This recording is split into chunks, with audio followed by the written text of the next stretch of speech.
ಪ್ರಣತಕ್ಲೇಶನಾಶಾಯ ಗೋವಿಂದಾಯ ನಮೋ ನಮಃ. ಆಪಾದಮೌಲಿಪರ್ಯಂತಂ ಗುರುಣಾಂ ಆಕೃತಿಂ ಸ್ಮರೇತ್ ತೇನ ವಿಘ್ನಾಃ ಪ್ರಣಶ್ಯಂತಿ ಸಿದ್ಧ್ಯಂತಿ ಚ ಮನೋರಥಾಃ. ಶ್ರೀ ಗುರುಭ್ಯೋ ನಮಃ. ದೇವರಿಗೆ ಗುರುಗಳಿಗೆ ವಂದಿಸಿ ನಮ್ಮ ಎಂದಿನ ಪ್ರಶ್ನೋತ್ತರ ಕಾರ್ಯಕ್ರಮವನ್ನು ಪ್ರಾರಂಭ ಮಾಡ್ತಾ ಇದ್ದೇವೆ. ಇವತ್ತಿನ ಪ್ರಶ್ನೋತ್ತರದ ವಿಷಯ ಭಗವದ್ಗೀತೆಯ ಪ್ರಸ್ತುತತೆ. ಅಂತರ್ಜಾಲ ಮಾಧ್ಯಮದ ಮೂಲಕವಾಗಿ ಈ ಸಂವಾದವನ್ನು ಕಾಣ್ತಾ ಇರತಕ್ಕಂತಹ ಮಂದಿಯೂ ಕೂಡ ತಮ್ಮ ಪ್ರಶ್ನೆಗಳನ್ನು ಅದಕ್ಕೆ ಸಂಬಂಧಪಟ್ಟಂತಹ ಬಾಕ್ಸ್ನಲ್ಲಿ ಕೇಳಬಹುದು. ಅದಕ್ಕೆ ಹುಡುಕುವ ಪ್ರಯತ್ನವನ್ನು ನಾವಿಲ್ಲಿ ಮಾಡ್ತೇವೆ. ಸಮಾಜದ ಪ್ರಶ್ನೆಯಾಗಿ ಒಂದಷ್ಟು ಪ್ರಶ್ನೆಗಳನ್ನು ನಾವು ಇಲ್ಲಿ ಚಿಂತನೆಗೆ ಉತ್ತರಕ್ಕೋಸ್ಕರವಾಗಿ ಆ ಪ್ರಶ್ನೆಯನ್ನು ವಿದ್ವಾಂಸರ ಎದುರಿನಲ್ಲಿ ಇಡುವ ಪ್ರಯತ್ನವನ್ನು ಮಾಡ್ತೇನೆ. ಭಗವದ್ಗೀತೆ ಅಂತ ಇವತ್ತು ಹೇಳಿದ ಕೂಡಲೇ ಪ್ರಮುಖವಾಗಿ ಬರುವಂಥದ್ದು ಅದು ಇವತ್ತಿನ ಕಾಲಘಟ್ಟಕ್ಕೆ ತುಂಬ ಅಪ್ರಸ್ತುತವಾಗಿರತಕ್ಕಂತಹ ಕೃತಿ. ಯಾಕೆ ಕೇಳಿದರೆ ಅದರಲ್ಲಿ ಎಲ್ಲವೂ ಕೂಡ ಔಟ್ಡೇಟೆಡ್ ಆಗಿರತಕ್ಕಂತಹ ವಿಚಾರಗಳೇ ಇರುವಂಥದ್ದು ಮತ್ತು ಹಿಂಸೆಯನ್ನೇ ಪ್ರಚೋದನೆ ಮಾಡಲಿಕ್ಕೆ ಇರತಕ್ಕಂತಹ ಟೆಕ್ಸ್ಟ್ ಬುಕ್ ಅದು. ಅರ್ಜುನ ನನಗೆ ಯಾವುದೂ ಬೇಡ ಅಂತ ಹೇಳಿ ಸುಮ್ಮನೆ ಎಲ್ಲವನ್ನು ಬಿಟ್ಟು ಕಾಡಿಗೆ ಹೋಗ್ತೇನೆ, ನೆಮ್ಮದಿಯಲ್ಲಿ ಬದುಕ್ತೇನೆ ಅಂತ ಹೇಳತಕ್ಕಂತಹ ವ್ಯಕ್ತಿಗೆ ಇಲ್ಲ ನೀನು ಬರಲೇಬೇಕು, ಹೋರಾಟ ಮಾಡಲೇಬೇಕು, ನೀನೂ ಸಾಯಬೇಕು, ನಿನ್ನವರನ್ನೂ ಕೊಲ್ಲಬೇಕು ಅಂತ ಒಟ್ಟು ಇಡೀ ಸಮಾಜವನ್ನು ಸುಡುಗಾಡು ಮಾಡಿ ಬಿಡಬೇಕು ಅಂತ ಹೇಳಿ ಕೃಷ್ಣನ ಈ ಒಂದು ಕೆಟ್ಟದಾಗಿರತಕ್ಕಂತಹ ಚಾಳಿ, ಒಂದು ವಿಕೃತ ಮನಸ್ಸು ಅಂತ ಏನು ಸಮಾಜದಲ್ಲಿ ನಾವು ನೋಡ್ತೇವೆ, ಆ ರೀತಿಯಾದಂತಹ ಮನಸ್ಥಿತಿಯವ ಕೃಷ್ಣ ಅಂತ ಹೇಳಿಕೊಂಡು ಇವತ್ತು ಸಮಾಜದಲ್ಲಿ ಭಗವದ್ಗೀತೆಯನ್ನು ನೋಡುವಂತಹ ಕಣ್ಣುಗಳು ತುಂಬ ಜಾಸ್ತಿ ಆಗ್ತಾ ಇವೆ. ಯುವಕರು ಕೂಡ ಹೌದಲ್ವ, ಅಷ್ಟು ಚೆನ್ನಾಗಿ ಮೊದಲ ಅಧ್ಯಾಯದಲ್ಲಿ ಅರ್ಜುನ ಯಾಕೆ ಯುದ್ಧ ಮಾಡಬಾರ್ದು ಅಂತ ಹೇಳೋದನ್ನು ವಿವರಣೆ ಮಾಡಿ ನಾನು ವಿಡ್ರಾ ಮಾಡಿಕೊಳ್ಳುತ್ತೇನೆ ಅಂತ ಹೇಳಿದವ ಕೃಷ್ಣನ ಪ್ರಚೋದನೆಗೆ ಒಳಪಟ್ಟು ದೊಡ್ಡದಾದಂತಹ ದುರಂತಕ್ಕೆ ಕಾರಣನಾದ. ಅದಕ್ಕೆಲ್ಲದಕ್ಕೂ ಕೂಡ ಕಾರಣ ಕೃಷ್ಣ ಅಂತ ಹೇಳಿಕೊಂಡು ದೊಡ್ಡದಾದಂತಹ ಆಕ್ಷೇಪ ಗೀತೆಯ ಮೇಲೆ, ಕೃಷ್ಣನ ಮೇಲೆ. ಹಾಗಾಗಿ ಅದರ ಉತ್ತರ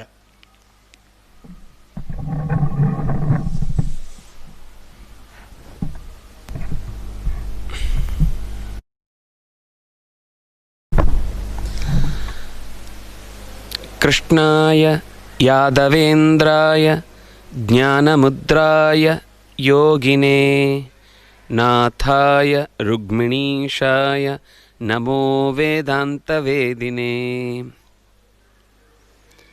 ಶ್ರೀ ಗುರುಭ್ಯೋ ನಮಃ. ಹರಿ ಓಂ. ಕೃಷ್ಣನ ಬಗ್ಗೆ ಹಿಂಸಾ ಪ್ರಚೋದಕ ಆಪಾದನೆಯನ್ನು ಸಮಾಜ ಹೇಳುವ ದೃಷ್ಟಿಯನ್ನಿಟ್ಟುಕೊಂಡು ಒಂದು ಆಕ್ಷೇಪವನ್ನು ಎತ್ತಿದ್ರು ಕೃಷ್ಣನ ಮೇಲೂ ಗೀತೆಯ ಮೇಲೂ. ಗೀತೆ ಅಪ್ರಸ್ತುತ ಯಾಕೆ ಅಂತಂದರೆ ಇವತ್ತು ಏನೂ ಅದರಲ್ಲಿ ನಮಗೆ ತಿಳ್ಕೊಂಡು ಬದಲಾಗಲಿಕ್ಕೆ ಅಥವಾ ಅನುಕೂಲಕ್ಕೆ ಕಾರಣವಾದ ಸಂಗತಿಗಳೇ ಇಲ್ಲ. ಎಲ್ಲವನ್ನು ಬೇಡ ಅಂತ ಬಿಟ್ಟ ಅರ್ಜುನನಿಗೆ ಯಾಕೆ ಯುದ್ಧಕ್ಕೆ ತೊಡಗುವಂತೆ ಮಾಡಬೇಕಿತ್ತು ಕೃಷ್ಣ? ಬಿಟ್ಬಿಡ್ಬೋದಿತ್ತಲ್ವ?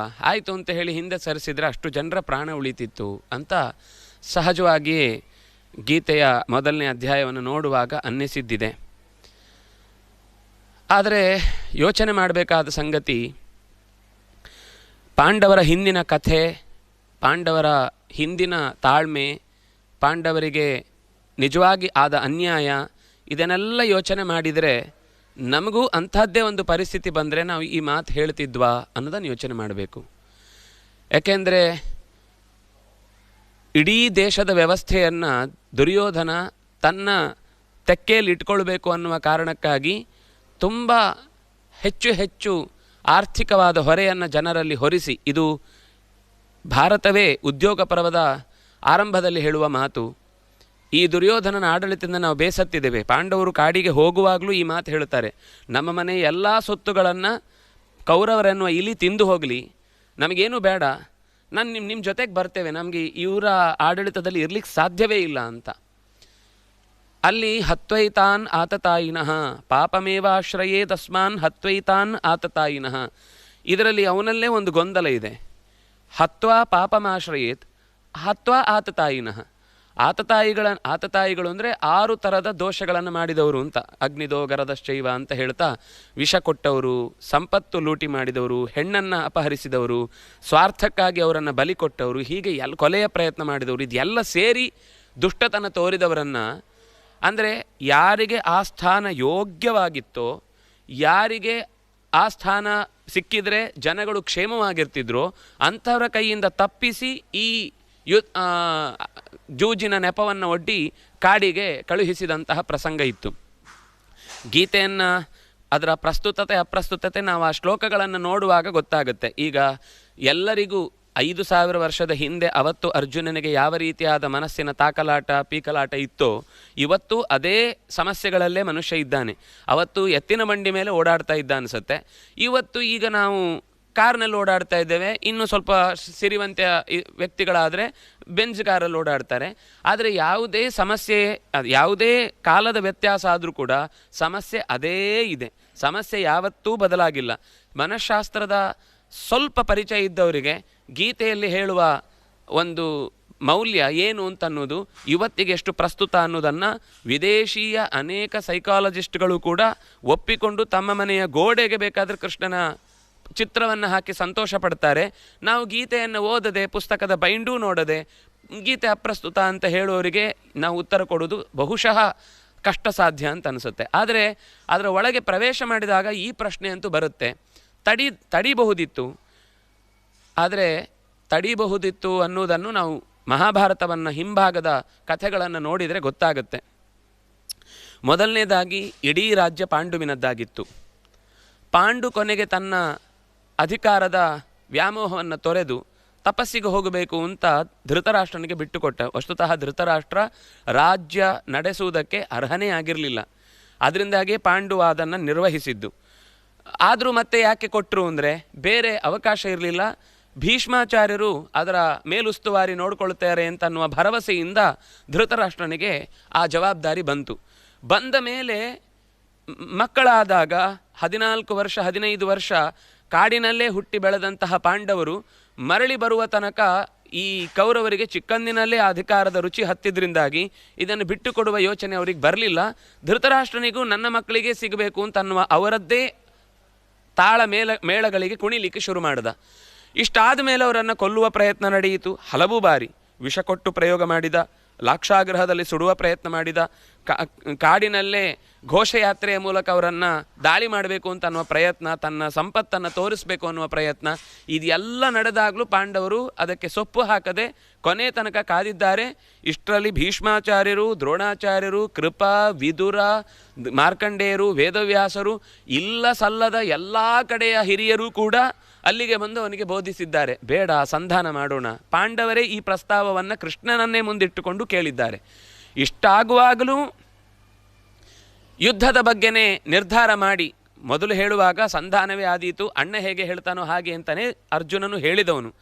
ಆದರೆ ಕೊನೆಗೆ ಯಾವಾಗ ದ್ರೌಪದಿ ಅವಮಾನದ ಪ್ರಸಂಗಗಳು ನೆನಪಾದಾಗ ಕೃಷ್ಣ ನಿಮ್ಮೆಲ್ಲರ ಅಭಿಪ್ರಾಯಕ್ಕಿಂತ ನನಗೆ ದ್ರೌಪದಿಯ ಅಭಿಪ್ರಾಯ ಮುಖ್ಯ ಅಂತ ಕೇಳಿದಾಗ ಒಂದು ಹೆಣ್ಣಿಗೆ ಗೊತ್ತು ಆ ಸಭೆಯ ಅವಮಾನ ಏನು ಅಂತ.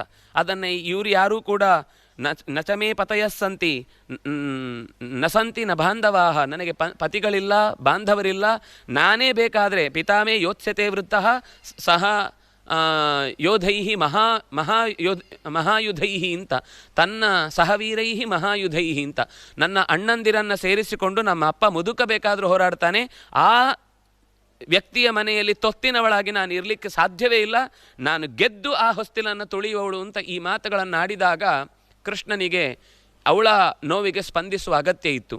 ಅಷ್ಟಾಗಿ ಕೃಷ್ಣ ದುರ್ಯೋಧನನ ಬಳಿಗೆ ಬಂದು ಕೇಳಿದ್ದಾನೆ, ರಾಜ್ಯವನ್ನು ಬಿಟ್ಟುಕೊಡು ಸಾಕು ಅಂತ. ಎಲ್ಲ ಹಿರಿಯರು ಹೇಳಿದ್ದಾರೆ, ಏನಾದರೂ ನಾನು ಒಂದು ತುಂಡು ಜಾಗವನ್ನು ಬಿಟ್ಟುಕೊಡಲ್ಲ. ವಸ್ತುತಃ ಅರ್ಧ ಕೊಡ್ತೇನೆ ಅಂತಾದರೂ ಒಪ್ಪಿಕೊಂಡಿದ್ರೆ ಅವರು ಕೊನೆಗೆ ಅರ್ಧ ಬೇಡ 5 ಸಣ್ಣ ಗ್ರಾಮಗಳನ್ನು ಕೊಡಿ.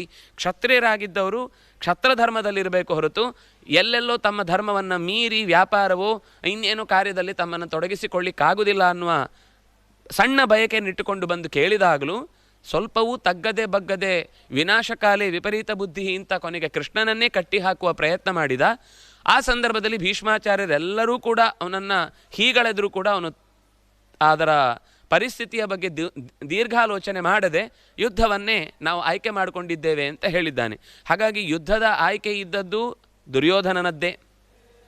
ಅರ್ಜುನನನ್ನು ಪ್ರೇರೇಪಿಸಿದ್ದು ಯಾಕೆ?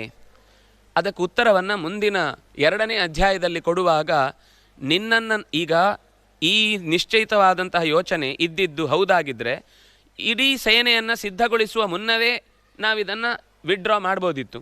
ಆವಾಗೆಲ್ಲ ಯುದ್ಧ ಮಾಡೋಣ ಅಂತ ಬೇಕಾದ ಸಿದ್ಧತೆಯನ್ನು ಮಾಡಿ ಸಂಧಾನ ಆಗುವಾಗ ಸಂಧಾನ ಆದರೆ ಒಳ್ಳೆಯದು ಅಂತ ಮನಸ್ಸಿನಲ್ಲಿ ಧರ್ಮರಾಜ ಹೇಳಿದ್ದನ್ನು ಬೆಂಬಲಿಸಿದ್ದು ಬಿಟ್ಟರೆ, ಒಂದು ರೀತಿಯಲ್ಲಿ ಇದೇ ಯುದ್ಧವನ್ನು ಈ ಹಿಂದೆ ಬೃಹನ್ನಳೆಯಾಗಿ ಸಮಗ್ರ ಇದೇ ಕೌರವರ ವಿರುದ್ಧ ಹೋರಾಟ ನಡೆಸಿದ್ದಿದೆ.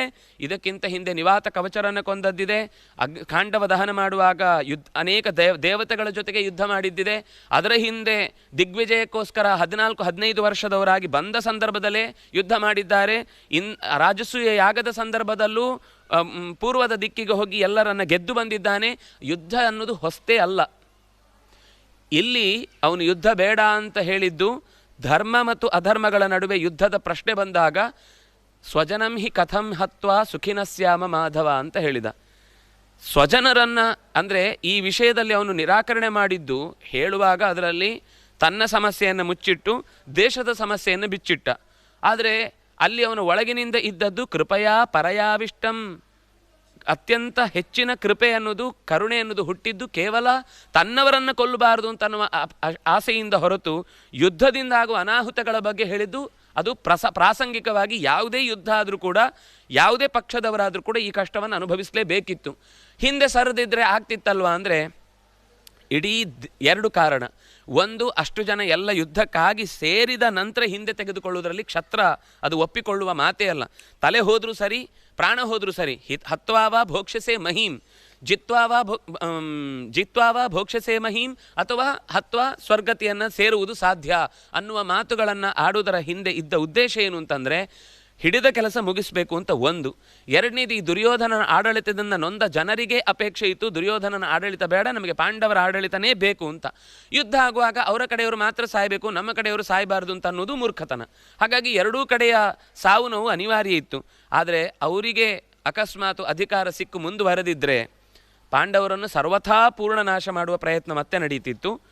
ಅಲ್ಲ ನಡೀಲಿ, ಅದರಲ್ಲಿಂದ ಬೇರೆಯವರಿಗೆಲ್ಲ ಅನುಕೂಲ ಆಗುತ್ತಲ್ಲ, ನಾವು ಇಷ್ಟೇ ಜನ ಸತ್ರ ಆಗುತ್ತಲ್ವ ಅಂದರೆ ಪಾಂಡವರು ಮಾತ್ರ ಅಲ್ಲ. ಯೋಚನೆ ಮಾಡಬೇಕಾದ ಸಂಗತಿ, ಮನೆಯ ಹಿರಿಯ ಸೊಸೆ ಒಬ್ಬಳನ್ನು ಸಭೆಯ ಮಧ್ಯದಲ್ಲಿ ತನ್ನ ಎಲ್ಲ ಹಿರಿಯರು ಇರಬೇಕಾದ್ರೇ ತಂದೆಯನ್ನೂ ಕೂಡ ನಿರಾಕರಿಸಿ ಅಪಮಾನ ಮಾಡಲಿಕ್ಕೆ ಹೊರಟಂತಹ ದುರ್ಯೋಧನನ ಮನಸ್ಸಿನ ಮುಂದೆ ಈ ದ್ರೌಪದಿಯೇ ಇಷ್ಟು ತುಚ್ಛವಾಗಿ ಬಿಟ್ಲು ಅಂದರೆ ಇಡೀ ದೇಶದ ಹೆಣ್ಣುಮಕ್ಕಳ ಕಥೆ ಏನು, ಇಡೀ ದೇಶದ ಸಂಪತ್ತಿನ ವ್ಯವಸ್ಥೆಯ ದೃಷ್ಟಿ ಏನು?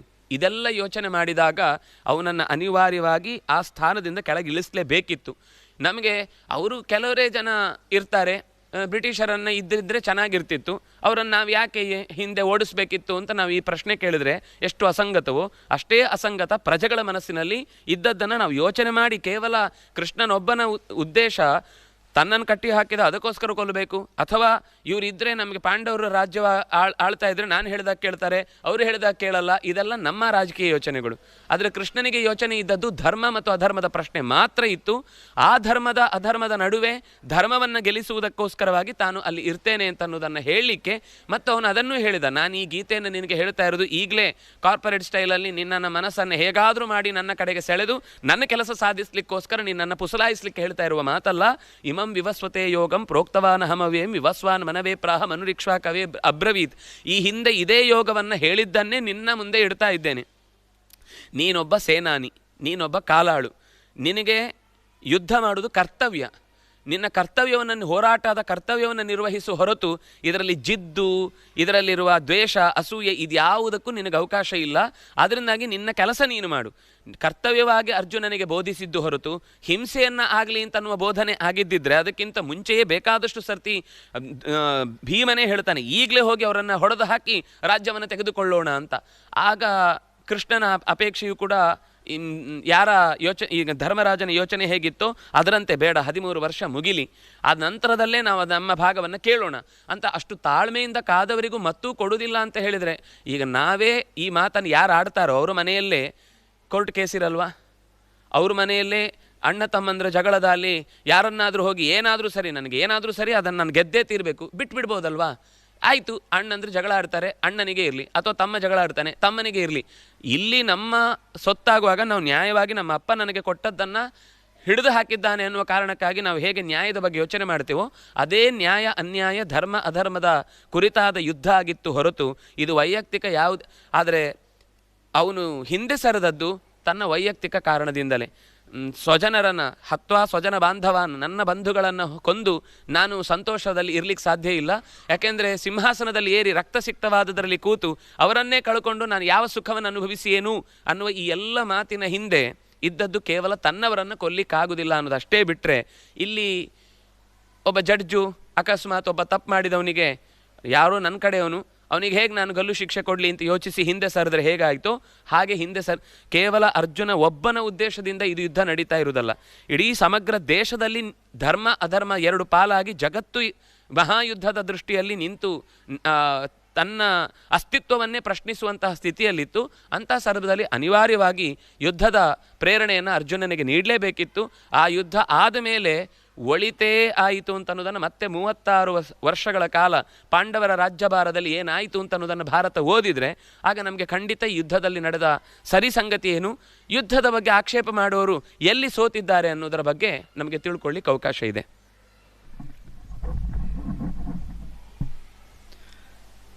ಇಂಗ್ಲೀಷ್ನಲ್ಲಿ ಒಂದು ಮಾತಿದೆ, if you can't convince them at least confuse them ಅಂತ. ನಿನಗೆ ಅವರನ್ನು ಸರಿಯಾಗಿ ಒಪ್ಪಿಸ್ಲಿಕ್ಕೆ ಆಗಿಲ್ಲ ಅಂತ ಹೇಳಿದರೆ ಅವರನ್ನು ಗೊಂದಲದಲ್ಲಿ ಈಡು ಮಾಡಿಬಿಡು ಅಂತ. ಅರ್ಜುನ ಬಹಳ ಚೆನ್ನಾಗಿ ಅದರ ಸಮಸ್ಯೆಯನ್ನು ಎದುರಿನಲ್ಲಿ ಇಟ್ಟಿದ್ದಾನೆ. ನೀವು ಹೇಳ್ಬೋದು ಮುಂದಕ್ಕೆ ಇದೆಲ್ಲ ಪ್ರಜ್ಞಾವಾದಾಂಶ ಭಾಷಸೆ, ತುಂಬ ಚಿಕ್ಕದಾದಂತಹ ರೀತಿಯಲ್ಲಿ ನೀನು ಮಾತನಾಡ್ತಾ ಇದ್ದಿ, ಇದೊಂದು ಪ್ರಶ್ನೆಯೇ ಅಲ್ಲ ಅಂತ ಹೇಳುವಂತಹ ರೀತಿಯಲ್ಲಿ ಕೃಷ್ಣ ಅದನ್ನು ಬಹಳ ತೇಲಿಸಿ ಯಾವುದಕ್ಕೂ ಕೂಡ ಉತ್ತರ ಕೊಟ್ಟಿಲ್ಲ. ಇವನು ಹೇಳ್ತಾ ಇದ್ದಾನೆ, ರಿಯಲ್ ಪ್ರಾಬ್ಲಮನ್ನು ಹೇಳ್ತಾ ಇದ್ದಾನೆ. ಸುಮ್ಮನೆ ಎಂಥದ್ದು ಕರ್ಮಯೋಗ, ಜ್ಞಾನಯೋಗ, ಭಕ್ತಿಯೋಗ, ನಾನು ಎಲ್ಲೆಲ್ಲೆಲ್ಲಿದ್ದೇನೆ, ನನ್ನ ವಿಭೂತಿ ನೀನು ಪ್ರಕೃತಿ ಹಾಗೆ ಹೀಗೆ ಅಂತೆಲ್ಲ ಹೇಳಿ ಇಡೀ ಪ್ರಪಂಚದ ವ್ಯವಸ್ಥೆಯನ್ನೆಲ್ಲ ಹೇಳಿ ಅಂತ ಟೋಟಲ್ ಆಗಿ ಇದು ಹೇಗೆ ಕೇಳಿದರೆ 1 ಮಾರ್ಕಿನ ಪ್ರಶ್ನೆ ಕೇಳಿದ್ದಕ್ಕೆ ನೀವೊಂದು 10 ಪೇಜಿನ ಉತ್ತರವನ್ನು ಕೊಟ್ಟಾಗ ಪ್ರಶ್ನೆಯೇ ಮರ್ತೋಗಿರ್ತದೆ, ಹೌದು ನಾನು ಏನು ಕೇಳಿದ್ದು ಅಂತ. ಹಾಗಾಗಿ ಬಹುಶಃ ಅರ್ಜುನನ ಪ್ರಶ್ನೆಗೆ ಕೃಷ್ಣನ ಉತ್ತರ ಅದು 1 ಮಾರ್ಕಿನ ಪ್ರಶ್ನೆಗೆ 100 ಪೇಜಿನ ಉತ್ತರ. ಅದು ಕೊನೆಗೆ ವ್ಯಾಲ್ಯುವೇಟರಿಗೆ ಪರೀಕ್ಷಕನಿಗೆ ಅವನಿಗೆ ನಾನೇನು ಪ್ರಶ್ನೆ ಕೇಳಿದ್ದೇನೆ ಹೇಳೋದೇ ಮರೆತೋಗಿ ಆಯ್ತಾಯ್ತು ಮಾಡುವ ಹೇಳುವಂಥ ರೀತಿಯಲ್ಲಿ ಏನಾದರೂ ಒಂದು ಬಂದಾಗಿದೆ ಅಂತ ಹೇಳಿ ಆ ರೀತಿಯಾದಂತಹ ವ್ಯವಸ್ಥೆ ಆಯಿತೋ ಅಂತ ಹೇಳುವಂಥದ್ದು ಕಾಣುತ್ತದೆ. ಹೌದು, ನೋಡುವಾಗ ಹಾಗೆ ಅನಿಸುತ್ತೆ. ಮೇಲ್ನೋಟಕ್ಕೆ ಅದರ ವ್ಯವಸ್ಥೆಯನ್ನು ನೋಡಿದರೆ ಹಾಗೆ ಕಾಣುತ್ತೆ. ಒಂದು ರೀತಿಯಲ್ಲಿ ನಾವು ಇದೇ ದಾರಿಯನ್ನು ಅನುಸರಿಸ್ತೇವೆ ಎಷ್ಟೋ ಸಲ. ಪ್ರಶ್ನೆ ಕೇಳಲಿಕ್ಕೆ ಬಂದವನಿಗೆ ಪ್ರಶ್ನೆಯ ಬೇಸಿಕೆ ಗೊತ್ತಿರೋದಿಲ್ಲ, ಇಲ್ಲೇನು ನಡೀತಾ ಇದೆ ಅಂತಲೇ ಗೊತ್ತಿಲ್ಲದೆ ಇಷ್ಟೆಲ್ಲ ಗಲಾಟೆ ಮಾಡ್ತಿರಲ್ವ, ವಸ್ತುತಃ ಅಲ್ಲಿ ಒಳಗಡೆ ಏನೋ ಬೇರೆ ನಡೀತಾ ಇರುತ್ತೆ. ಆದರೆ ಅವನು ಹೊರಗಿನಿಂದ ಆಕ್ಷೇಪ ಮಾಡೋ ನನಗೆ ಜನ ತುಂಬಿದ್ದು ಮಾತ್ರ ಕಾಣಿಸ್ತಾ ಇರುತ್ತೆ. ಅಂಥ ಸಂದರ್ಭದಲ್ಲಿ ಈ ಸಂದರ್ಭವನ್ನು ನೀವು ಯಾಕೆ ಇಷ್ಟು ದುರುಪಯೋಗ ಮಾಡ್ಕೊಳ್ತಾ ಇದ್ದೀರಿ ಅಂತ ಆಕ್ಷೇಪ ಮಾಡಿದಾಗ ಅವನಿಗೆ ಯಾರೂ ಉತ್ತರ ಕೊಡ್ಲಿಕ್ಕೆ ಹೋಗೋದಿಲ್ಲ. ಯಾಕೆಂದರೆ ಅವನಿಗೊಳಗೆ ಏನು ನಡೀತಾ ಇದೆ ಅಂತ ಗೊತ್ತಿಲ್ಲದೆ ಪ್ರಶ್ನೆ ಕೇಳ್ತಾ ಇದ್ದಾನೆ, ಬಿಟ್ಬಿಡೋಣ ಅಂತ. ಈ ದೃಷ್ಟಿಯೇ ಇಲ್ಲಿಯೂ ಕಾಣಿಸ್ತಾ ಇದೆ ಅಂತ ಅನಿಸುತ್ತೆ. ಆದರೆ 1 ಮಾರ್ಕಿನ ಪ್ರಶ್ನೆ ಅಂದರೆ 1 ಅಧ್ಯಾಯ 1 ಮಾರ್ಕಿನ ಪ್ರಶ್ನೆ ಕೇಳಿದ್ದಾನೆ. ಅದಕ್ಕೆ ಕನಿಷ್ಠ ಪಕ್ಷ ಪ್ರಶ್ನೆ 1 ಅಧ್ಯಾಯ ಇದೆ ಅಂದಮೇಲೆ ಇನ್ನು 17 ಅಧ್ಯಾಯ ಆದರೂ ಉತ್ತರ ಕೊಡಬೇಕಲ್ವ ಅಂತ 17 ಅಧ್ಯಾಯಗಳಲ್ಲಿ ಉತ್ತರ ಕೊಟ್ಟಿದ್ದಾನೆ ಅಂತ ಅಂದ್ಕೊಳ್ಬಹುದು. ಆದರೆ ಅವನಿಗೆ ಹೇಳಿದ ವ್ಯಾಲ್ಯೂಯೇಬಲ್ ಪ್ರಶ್ನೆಗಳು ಅಂತ ಬಂದಾಗ ಯುದ್ಧೋತ್ತರದ ಸ್ಥಿತಿಯನ್ನು ಅವನು ವರ್ಣಿಸಿದ್ದಾನೆ. ಯುದ್ಧೋತ್ತರದ ಪರಿಸ್ಥಿತಿ ಹೇಗಿರುತ್ತೆ ಅಂದರೆ, ಯುವಕರೆಲ್ಲ ಸತ್ತೋಗಿರ್ತಾರೆ, ಅವರ ಹೆಣ್ಮಕ್ಳೆಲ್ಲ ವಿಧವೆಯರಾಗ್ತಾರೆ, ಯುವಕರೇ ಇಲ್ಲ ಅಂತಾದಾಗ ಮುಂದಿನ ಪೀಳಿಗೆ ಹಾಳಾಗುತ್ತೆ, ಆ ಹೆಣ್ಣುಮಕ್ಕಳನ್ನು ದುರುಪಯೋಗಪಡಿಸಿಕೊಳ್ತಾರೆ. ಅದರಿಂದಾಗಿ ಒಳ್ಳೆಯ ಮನೆತನದ ಹೆಣ್ಣುಮಕ್ಕಳಲ್ಲಿ ಕುಲಸ್ತ್ರೀಯರಲ್ಲಿ ದುಷ್ಟರು ಬಂದು ಆಕ್ರಮಣ ಮಾಡಿದಾಗ ಅದರಿಂದ ಹುಟ್ಟುವಂತಹ ಮಕ್ಕಳು ಇನ್ನೂ ಒಂಥರ ವೈಲೆನ್ಸನ್ನೇ ಬಯಸುವಂತಹ ಅತ್ಯಂತ ಹಿಂಸಾನಂದಿಗಳಾಗ್ತಾರೆ. ಇದರಿಂದ ದೇಶದ ಆರ್ಥಿಕತೆಯೂ ಕುಸಿದು ಹೋಗುತ್ತೆ. ಹಿರಿಯರಿಗೆ ಪಿಂಡಾದಿ ಪ್ರದಾನ ಮಾಡುವಂತಹ ಮಕ್ಕಳೇ ಇಲ್ಲ ಅಂತಾಗಿ ಅನರ್ಥ ಉಂಟಾಗುತ್ತೆ. ತುಂಬ ಚೆನ್ನಾಗಿ ಕೇಳಿಸುತ್ತೆ ಈ ಮಾತುಗಳನ್ನು ಹೇಳುವಾಗ. ಇದು ಈ ಯುದ್ಧ ನಡೆಯದೇ ಇದ್ರೂ ಹಾಗೇ ಆಗ್ತಿತ್ತು. ಯಾಕೆಂದರೆ ಗಂಡಂದರು ಬದುಕಿರಬೇಕಾದ್ರೆ ಒಂದು ಹೆಣ್ಣಿನ ಮೇಲೆ ಅನ್ಯಾಯ ನಡೆದಿತ್ತು. ಇನ್ನು ಉಳಿದ ಸಾಮಾನ್ಯ ಪ್ರಜೆಗಳ ಪಾಡೇನು? ಅದರಿಂದಾಗಿ ದುಷ್ಟರು ಎಲ್ಲಿ ಸೇರಿದ್ರು, ಆ ಗಂಡ ಇಲ್ಲದೇ ಇದ್ರೂ ಅವ್ರು ಮಾಡುವ ಅದೇ ಕೆಲಸವನ್ನು. ಅದರಿಂದಾಗಿ ಅಂಥ ವಿಷಯಗಳಿಗೆ ಯಾರು ಸಪೋರ್ಟ್ ಮಾಡ್ತಾರೋ ಭಗವಂತನ ಚಿಂತನೆಯನ್ನು, ಪ್ರಕೃತಿಯ ನಿಯಮವನ್ನು ಮೀರಿದವನಿಗೆ ಶಿಕ್ಷೆ ನಿಶ್ಚಿತ.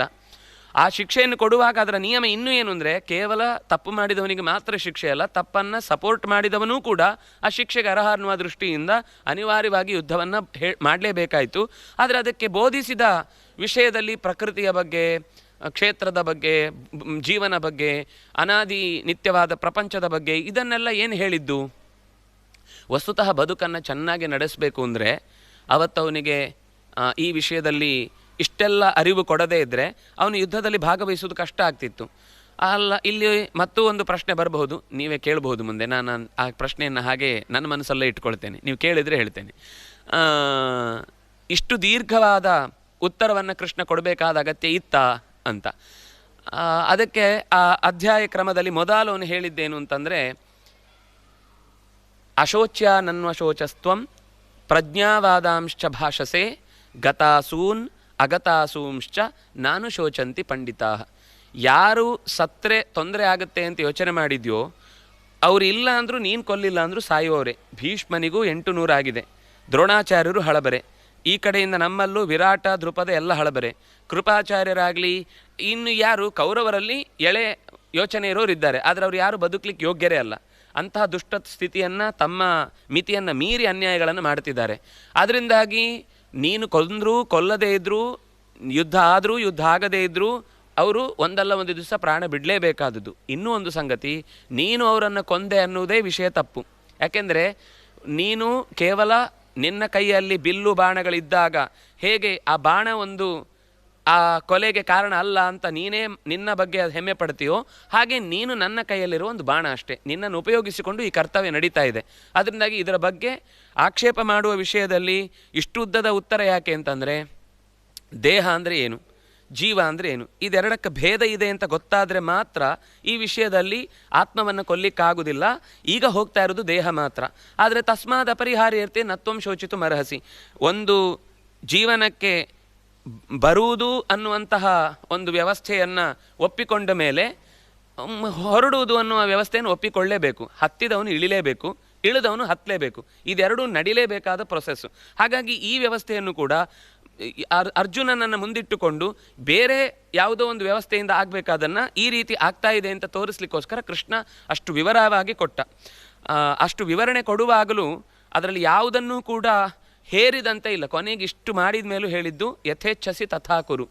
ನಾನು ಈ ಪ್ರಶ್ನೆ ಕೃಷ್ಣ ಹಿಂಸೆಯನ್ನೇ ಬೋಧಿಸಿದ, ಒತ್ತಾಯ ಮಾಡಿಸಿದ ಅನ್ನೋರಿಗೆ ಈ ಮಾತು ಕಂಡ್ರೆ ಆಗ ಗೊತ್ತಾಗ್ತಿತ್ತು ಕೃಷ್ಣ ಒತ್ತಾಯ ಮಾಡಲಿಲ್ಲ, ನನ್ನ ಅಭಿಪ್ರಾಯ ಇದು, ನಿನಗೆ ಇದರಲ್ಲಿ ಧರ್ಮ ಅಂತ ಅನಿಸಿದರೆ ಇದು ಅಧರ್ಮ ಅಂತ ಅನಿಸಿದರೆ, ನಾನು ಹೇಳಿದ್ರಲ್ಲಿ ಧರ್ಮ ಅನಿಸಿದರೆ ಮುಂದುವರಿ, ನಾನು ಹೇಳಿದ್ರಲ್ಲಿ ಅಧರ್ಮ ಅಂತ ಅನಿಸಿದರೆ ಬಿಟ್ಬಿಡು, ಯಥೇಚ್ಛಸಿ ತಥಾಕುರು. ಆದರೆ ಬೋಧನೆ ಮಾಡಿಲ್ಲ, ನಾಳೆ ನಿನ್ನೆನೇ ಹೇಳಬೇಕಿತ್ತು, ಈಗ ಹೇಳಿದರೆ ಏನಾಗುತ್ತೆ ಅಂತ ನಾಳೆ ಆ ಪ್ರಶ್ನೆ ಬರಬಾರ್ದು. ಇದನ್ನು ದುರ್ಯೋಧನನಿಗೂ ಹೇಳಿದ್ದಾನೆ, ಈ ತಪ್ಪು ಮಾಡಿದರೆ ಏನಾಗುತ್ತೆ ಅಂತ ದಂಭೋದ್ಭವನ ಕಥೆಯ ಮೂಲಕ ಅಹಂಕಾರದಿಂದ ಅಕಸ್ಮಾತು ಈ ಪ್ರಶ್ನೆಯನ್ನು ಮುಂದಿಟ್ಟುಕೊಂಡು ಯೋಚನೆ ಮಾಡದೆ ನಡೆದರೆ ನಾಳೆ ಅನಾಹುತ ಆಗುವುದಕ್ಕೆ ನಿನ್ನ ಜೊತೆಗೆ ನಿನ್ನ ಪ್ರಜೆಗಳು ಕಾರಣರಾಗ್ತಾರೆ ಅಂತ ಅನ್ನೋ ಎಲ್ಲ ಸಂಗತಿಯನ್ನು ಹೇಳಿಯೂ ಕೃಷ್ಣ ಎಲ್ಲಿಯೂ ಕೂಡ ತನ್ನ ಪಾತ್ರ ನಿರ್ವಹಿಸಿದ್ದಾನೆ ಹೊರತು ಆ ಅನ್ಯಾಯ ನಡೆಯುವಲ್ಲಿ ಅಥವಾ ಆ ಹಿಂಸೆ ನಡೆಯುವುದಕ್ಕೆ ಅವನು ಪ್ರಚೋದಕ ಅಲ್ಲ ಅನ್ನೋದು ನಮಗೆ ಕೃಷ್ಣನ ಕೊನೆಯಲ್ಲಿ ಯಥೇಚ್ಛಸಿ ತಥಾಕುರು ಅಂತ ಹೇಳಿ ಹಿಂಸೆಯನ್ನು ಪ್ರಚೋದಿಸಿದ್ದಾನೆ ಅಂತಾಗಿದ್ದರೆ ಮಾಡು ಅಂತ ಮಾತ್ರ ಹೇಳಬೇಕಿತ್ತು.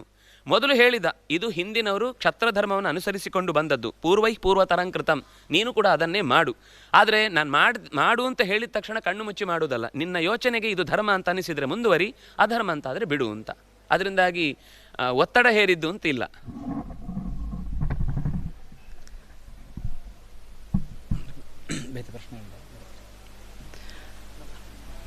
ಅದೇ ಮತ್ತು ಪುನಃ ಅಲ್ಲಿ ಒಂದು ರೀತಿಯಾದಂತಹ ಕನ್ಫ್ಯೂಷನ್ ಇದೆ.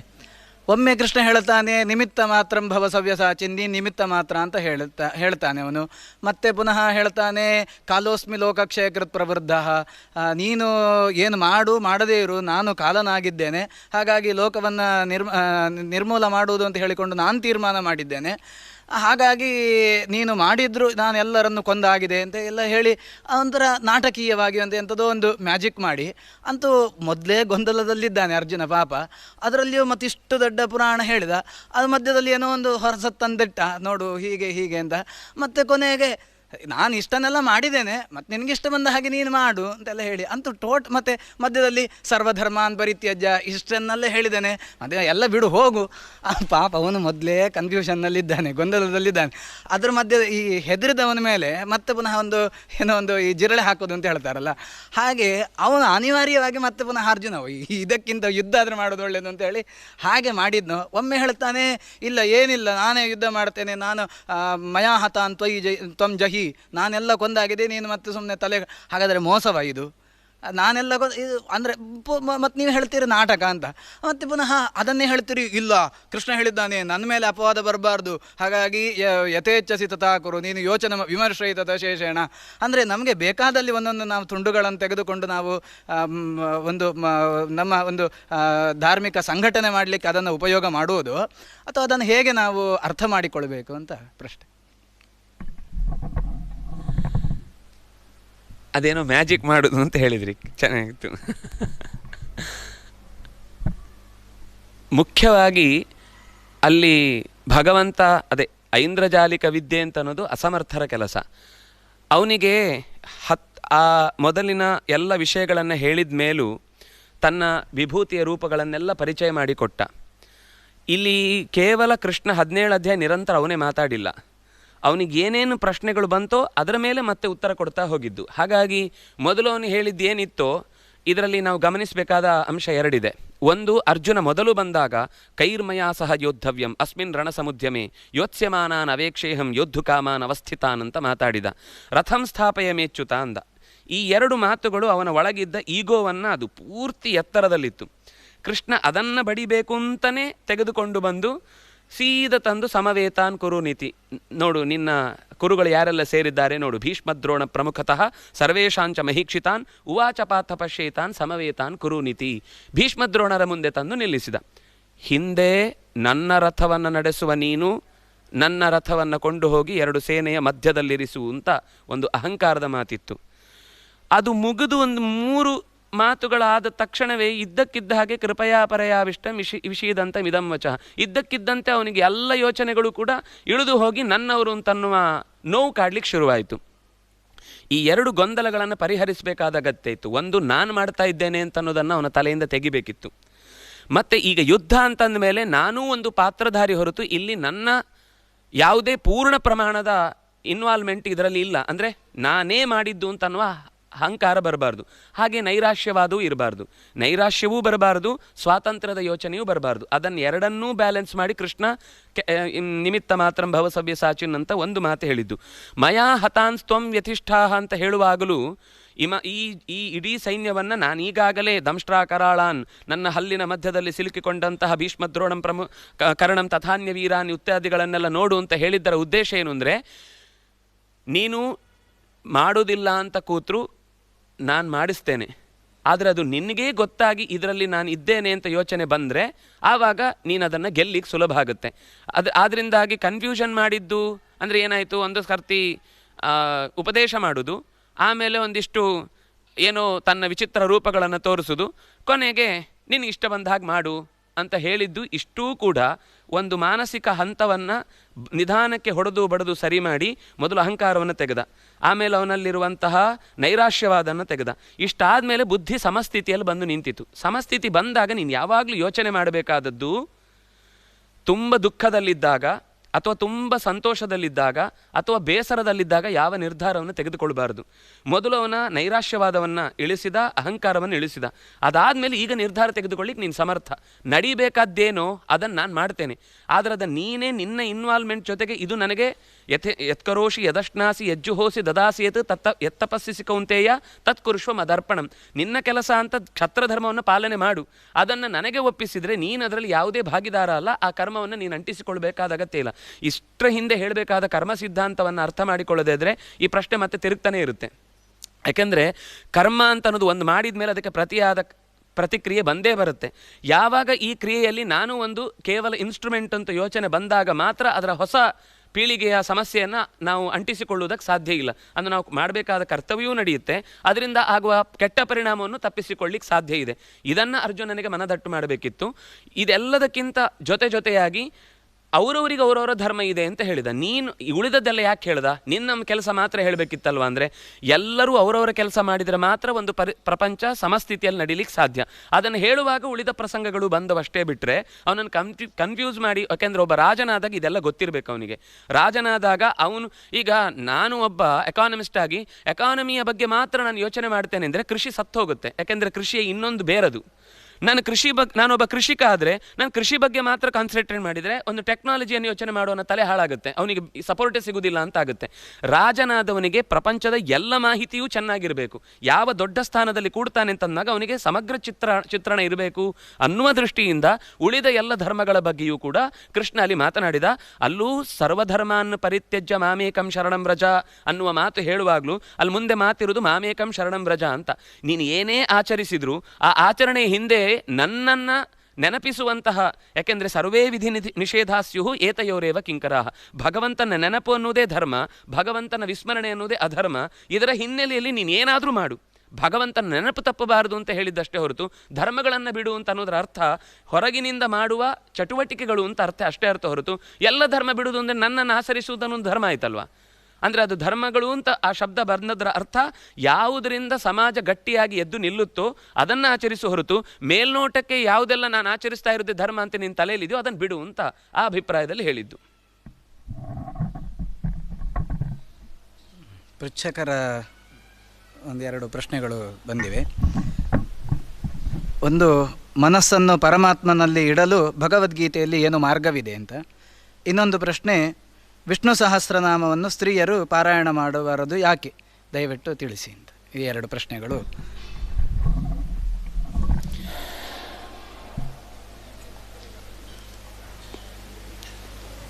ಅರ್ಜುನನ ಪ್ರಶ್ನೆಯೂ ಇದೇ ಇತ್ತು.